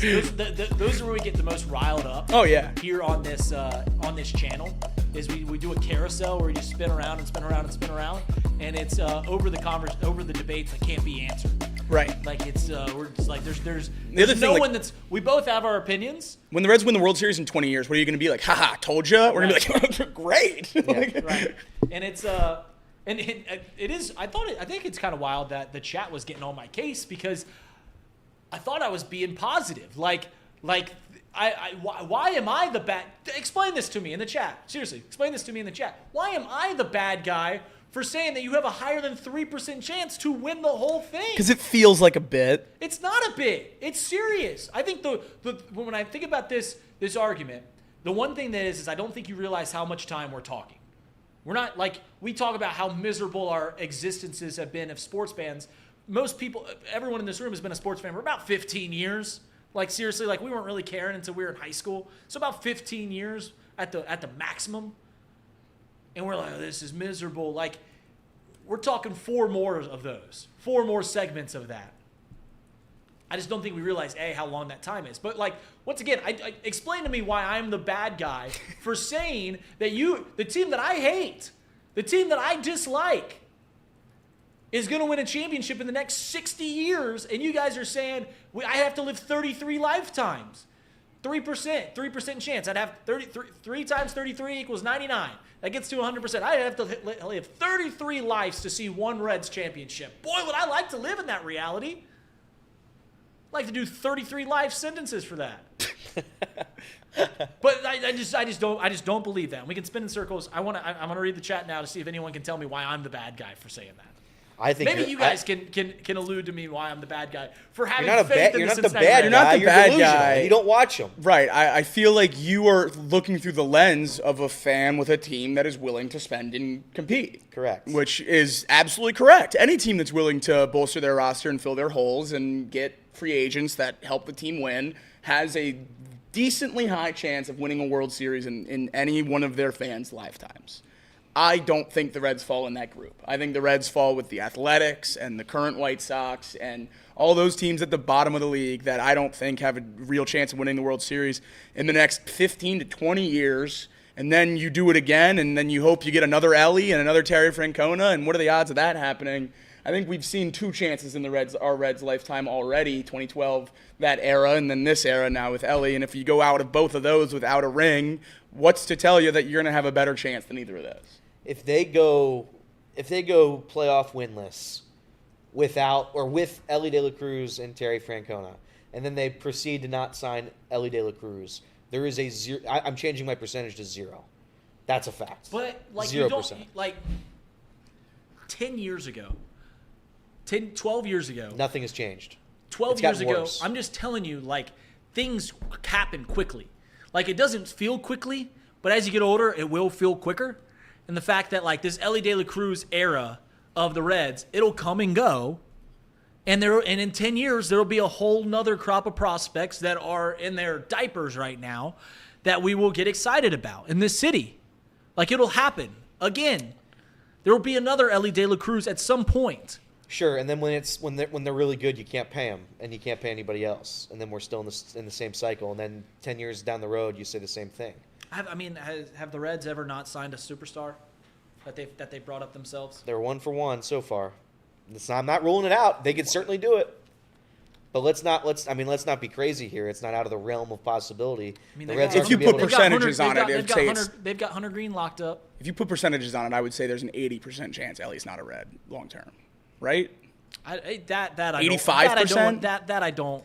Because it's not how baseball works. I don't care enough about. I don't care enough. Well, I mean, it is how baseball works. The Royals, who are a desolate franchise that don't spend money, they paid their superstar shortstop. No, did they not? They did. So why would the Reds not? Because the Reds are worse incompetent owners than that's Royals. That's a World Series Royals championship. Make less money that's than a the World Royals. Series championship caliber franchise. The Reds are not. Guess you'll see it. I mean, And if the Reds extend Ellie, then sure, we'll jump that percentage up because then that shows me that the front office is willing to contribute and win. But until I see anything that leads me to believe that they're willing to do that, then I don't know how I can go against what I've seen. Since baseball, Reed loves baseball, but doesn't admit its faults. When do I not admit that there's faults here? I poke fun in it. I poke fun in the fact that, like, the salary. Yeah, it's ridiculous that the Dodgers can get guys, like, can commit $1 billion in an offseason, and the Reds won't pay their players that in 12 years total. You add up the Reds' next 10 seasons of salaries, and it's probably not equal to the commitment that they made for Shohei Ohtani and Yamamoto. I admit it. It's not right. Salary caps are clearly the way to go. It's made the NFL more fair. The NBA still has its problems with dynasties and stuff like that, but that's just because one player can control a franchise. And I don't think there's anything to do about that. But even then, like, I think Mouse Cop even fact-checked me. They've had 8 different champions in 10 years. So that's pretty impressive. It used to not be like that. I think if you go back from, like, 2016 to, like, the early 80s, you can name the NBA champions just because it'd come in threes. You go, like, all right, here's 3 to the Lakers. Here's 2 to the Spurs. Here's 3 to the Lakers. Like, you do that going on back. But, yeah, the MLB clearly has faults. I never shy away from that. I just think that when you look at, I guess I have a hard time believing that the Reds won't keep Ellie around. And the point of this whole take is that I just don't think we are recognizing how long 60 years is. I think I'm recognizing it. I just don't think you understand that the game is completely different and it's evolved past what the Reds ownership is capable of doing. The Reds can't compete in today's modern Major League. If they sign Ellie long term, I would jump on Reed's side. Okay. Because that would be enough for me to see that they are committed to putting enough money into this franchise and trying to win. I'd somewhat agree. But that would be the first point in which I would. Over the last 20 years, they're a bottom what organization in professional sports? Bottom 15? Reds? Bottom 15? Sure. Bottom 20? Sure, yeah, they don't win a whole lot. So it's they don't win a whole lot. I don't think it's going to get better. I hope for the sake of this city that they get good. Yeah. Somebody has to be good eventually. Don't get it twisted that we don't like the want Bengals. to. The Bengals, we are in love with the Bengals. Like, we are. We truly are. And we fall out of love. But there is no love greater when it comes to sports teams in this city than when the Reds are good. You saw it. Yeah. You see it. There's a, not to sound like a young kid here, but there's a vibe to this city when the Reds are good. Now you say it, like, as a baseball fan, it's for lack of a better word, it's a beautiful thing. How excited. My dad, who's a diehard Reds fan, calls me after games to talk about the game. Calls me to talk about the game when they're good. As if I care. Love you, Dad. I want to talk baseball. I love talking shop with you. But, like, I want them to lose. I don't hide away from the fact that. But, yeah, we'll see what happens with the baseball. I do believe that at some point the Major League Baseball will recognize it's of its best interest to instill a salary cap. But maybe the union's gotten too strong. I think that's what it is. To where it would be, it's such a oh man, am I going to do this? It's such an interesting world baseball is for, like, to use it as a microcosm of this entire country, politically wise, because like on one end it shows you, and I'm doing this, so strap down. On one end, it's untethered capitalism at its work, right? It's just like, the teams that make the most money get to spend the most money because that's what they're making. So they get to spend the money that they make, and it's making it uneven. And on the other end, it shows you on the other side, it goes, well, this is what happens when you make when you give the worker a lot of power, and that's what the union did. And it's obviously made the players get paid the exorbitant amounts of money that they make. Like, it's actually criminal, truly criminal, that baseball players get paid infinitely more than football players. Like, it's criminal. Like, it's crazy that Brandon Nimmo is getting twice as much money as Saquon Barkley.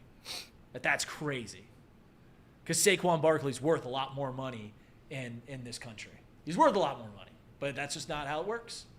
Does it even out relatively with endorsement deals? Because like Nimmo and like those lower level MLB players, like Saquon, obviously the Nike contract and all that stuff is massive. Like I wonder how close that is to evening out. I'm not entirely sure, but yeah, it is crazy if you go down the list. And I mean, obviously we're talking about MLB, but the wildest one to me is how the NBA players are played. I mean, you have three and D wings that get, the contracts of Patrick Mahomes. Well, that's just because they're making similar money. That's just like a roster size. Yeah, that's just a payroll. No, I know, right? But it's just crazy when you see the alert come across and it's like sixth man on mid-level team gets number one wide receiver money. Like, that's the craziest thing to me. Right. Baseball. Do you think it's more likely for salary cap or salary floor? I think floor, because no one ever go for cap. I agree. I think floor. The rich owners could force the poor owners to add a floor. I don't think there's enough poor owners with enough pull to add a cap. And you have to get the players to agree to it, too. The other thing is you wouldn't be able to add a cap until, what, 2040? 2039?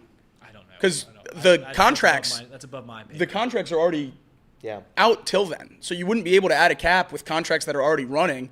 And then you'd be telling teams, when you sign someone in free agency, you can only sign them for this long. Yeah. I don't know how that would be instituted. We did have some breaking news during that segment. Danny Dimes? Giants released Daniel Jones after he asked him. He asked him to. Oh. And this opens the door for potentially the greatest thing any NFL fan could be rooting for with your team already out of it. Bengals fans, we still don't let us beat the Steelers, but Giants-Cowboys coming up. Cowboys need a quarterback. If they sign Daniel Jones and start Daniel Jones in prime time against the Giants, that would be awesome. What about a flip-flopperstein to where the Giants get Rodgers and the Jets get Danny Dimes? That'd be funny. That be a fun little... I think the Titans should bring him in and then just have three of the exact same quarterback: Mason Rudolph, Will Levis, Daniel Jones. That'd be fun. When you think of blue blood, blue chip professional sports franchises in the three major sports, baseball, football, and basketball,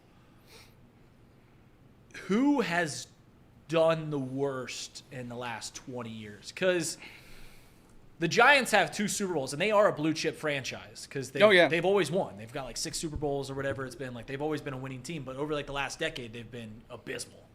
But they got their 2 Super Bowls, so like they're not in the running. Yeah. Who is out of the blue chip? So first you got to qualify them as a blue chip franchise. That's the tough part. And then you got to say they suck.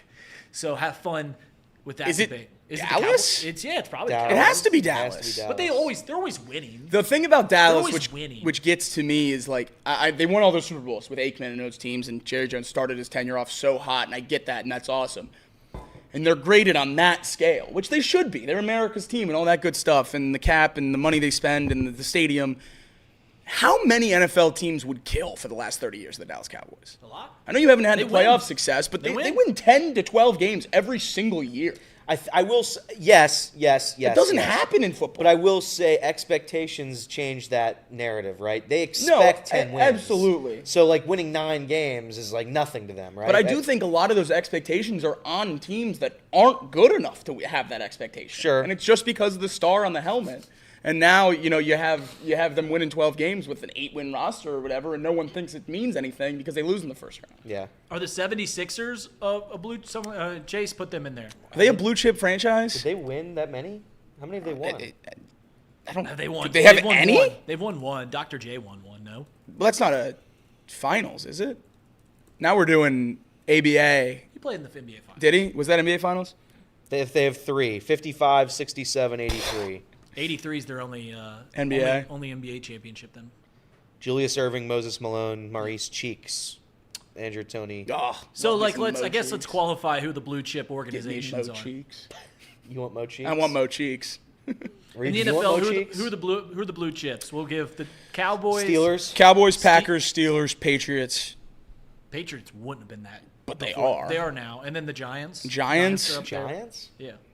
Giants have like 6 championships. I would put They've Niners. won, like every. Yeah, Niners. Well, I guess now the question is, how many blue chip franchises can you have?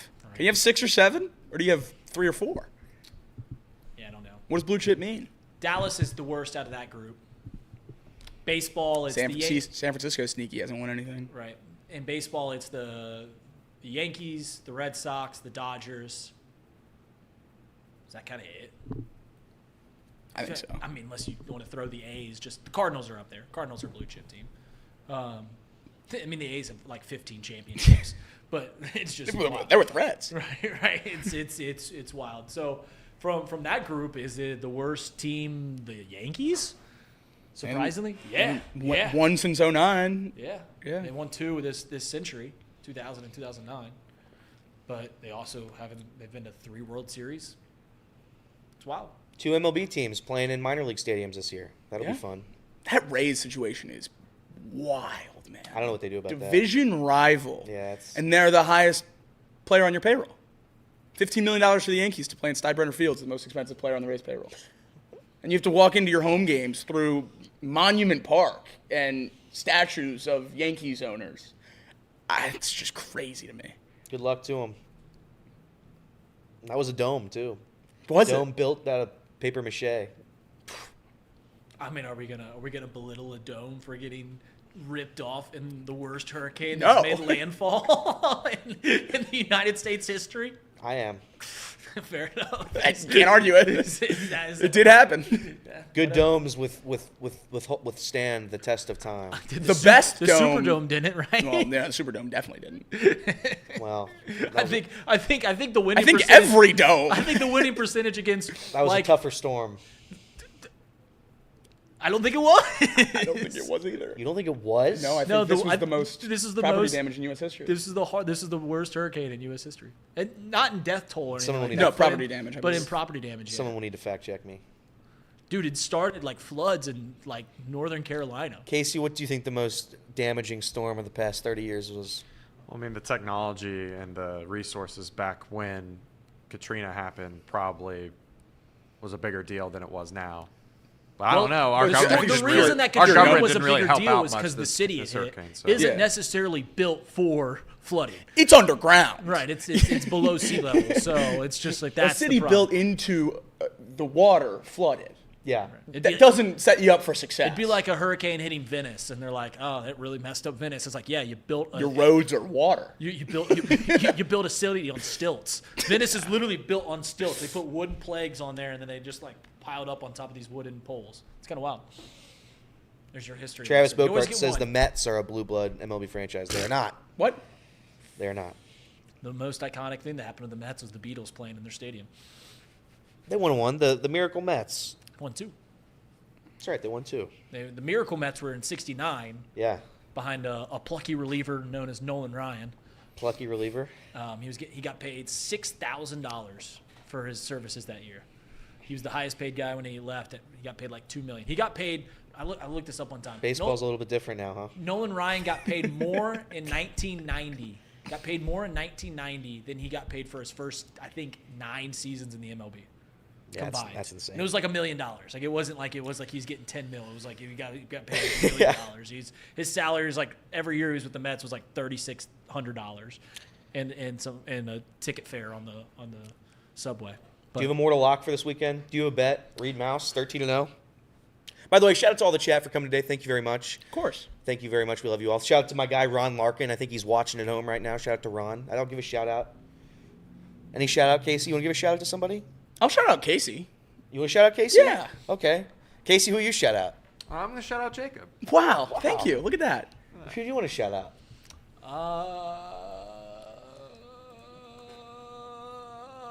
Rob Manfred. the worst. Mouse Cop says he wants to best. shout out Brian B because apparently Brian B has been blocked. And Brian Seltzer, Nate. And Brian Seltzer. I mean, I checked. He's not on the list. Justin Edgel, yes. Ron Larkin from Ron's Roost. That is correct. How do you know that, Justin? That's my guy, Ron.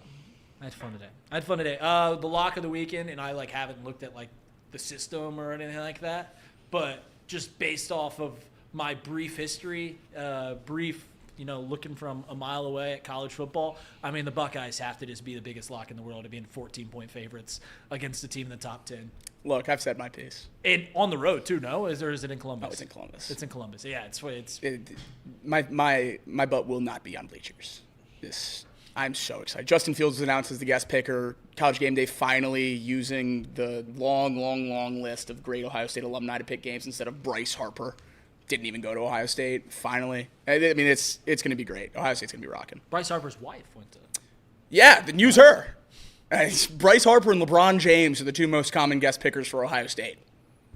There's a pretty long list of Ohio State football alumni. That would be pretty good. When I was in college, Bryce Harper was dating Kayla, who's now is his wife. And I remember she was a soccer player at Ohio State, and he was a superstar, winning MVPs. He's been in the league for 5 years at this point, and he would just randomly show up at an Ohio State soccer game, which had to just been the wildest thing in the world. When he was in the MLB, early 20s, he was helping recruit high school football players for Ohio State. He was going on visits, 2 games, and staying in the visit rooms and stuff. And when you're an 18-year-old kid out of high school, you walk into your Ohio State visit and there's 23-year-old Bryce Harper just won an MVP. It's isn't that cool. Derek Jeter for Michigan though? Derek Jeter didn't go to Michigan. Jeter does. Jeter has has a ton of Michigan stuff too. Right. Yeah, he's just from Kalamazoo. Yeah. So Jeter probably helped. I'm sure he's involved in that. I'm sure he is. The list will come out next week, I think, for the offer. I'll be interested. All right. Chatter of the week. Let's all give a chatter of the week before we go, because we didn't do a top 10, but we'll do a chatter of the week. My chatter of the week is Mouse Cop for creating that crazy thing that he took screenshots of all the shit. The chatter of the week is Mouse Cop. Okay, that is the greatest. There? That was the greatest you agree? thing. Unanimous? Mouse that was Cop? great. That was awesome. You can't not give it to him. Casey? We might have to get an actual trophy made. Blackmore's also my second chatter of the week. Blackmore hates me. Blackmore, yeah. Shout out to David Shaw. David Shaw was active this week. Brian B. He wasn't really in the chat much this week. Brenna B. Whatever Brenna his B. wife's account he was Brenna using B. because you banned his actual account. I didn't. His name was not on the list. I don't know what more you want from me. Brian Oh, B you is checked not you banned. checked the list? Yeah, I checked it. Can you unblock OJ's Bronco to see if he returns? We miss him. I'm sure he wants to come in and talk about the election. Unblock OJ's Bronco? I kind of want to and see if he ever comes back, because maybe he keeps He checking. checks every morning. After being blocked for a year. Maybe he checks. I feel like you just make another account. That's what you would think. OJ's 93 Bronco. That's what I would have done personally, but If I ever get money, I want an old Bronco. Oh, so bad. I want an old Bronco. But do you want one of so the old bad. ones that are made new? Well, if I get an old Bronco, do you think I'd get a Ford commercial like Sydney Sweeney? Probably. Because that's, I mean, she's just like, yeah, I'm a mechanic that works on my Bronco. It's like, are you, Sid? Are you, Sid? You sure about that? Yeah. But it was fun. It was fun here today. Yeah, Ohio State probably will win by $1 billion. I hope they lose. I hope they lose by a lot, guys. I think your best case scenario is Ohio State winning this week and losing next week to get me as low as possible. Because you got to build me up a little higher. Oh, you guys aren't beating Michigan. You haven't beat them this decade. they just got the #1 recruit. I'm saving this for next week. Next week's gonna. I have You so haven't many, beat them this decade. I have good hats for next week too. I got to get some Michigan merch in here. Oh, I got good hats for next week. So the words you can't say on radio, can I wear them on a shirt? Yeah, because we wouldn't say it. Okay. I got good shirts for next week too then. Yeah, YouTube doesn't care about what you wear, right? They wouldn't know. Everett's on my camera. We'll have to look that up because I have good shirts for this rivalry. I'm not sure if I'm sure YouTube has a way of seeing what's on your screen, and We'll see. Maybe I'll wear a hoodie for the off the bench and then I'll have shirts for box lunch. This spring's going to be interesting for how much I hate Ohio State when Justin Hare's the I'm gonna have to become a big Ohio State baseball fan to head get you baseball on. coach Yeah, because he's a Baden guy and I know him. We DM and stuff like That's that from awesome. time to time and when he my took the Ohio State couple of job. friends that are on that team were so unbelievably excited Hank. when he got hired. Yeah, I was talking to him last week. The pride That of he got Oxford. hired. Yeah, Why didn't you go to Baden? Ugh. He came down with the good guys.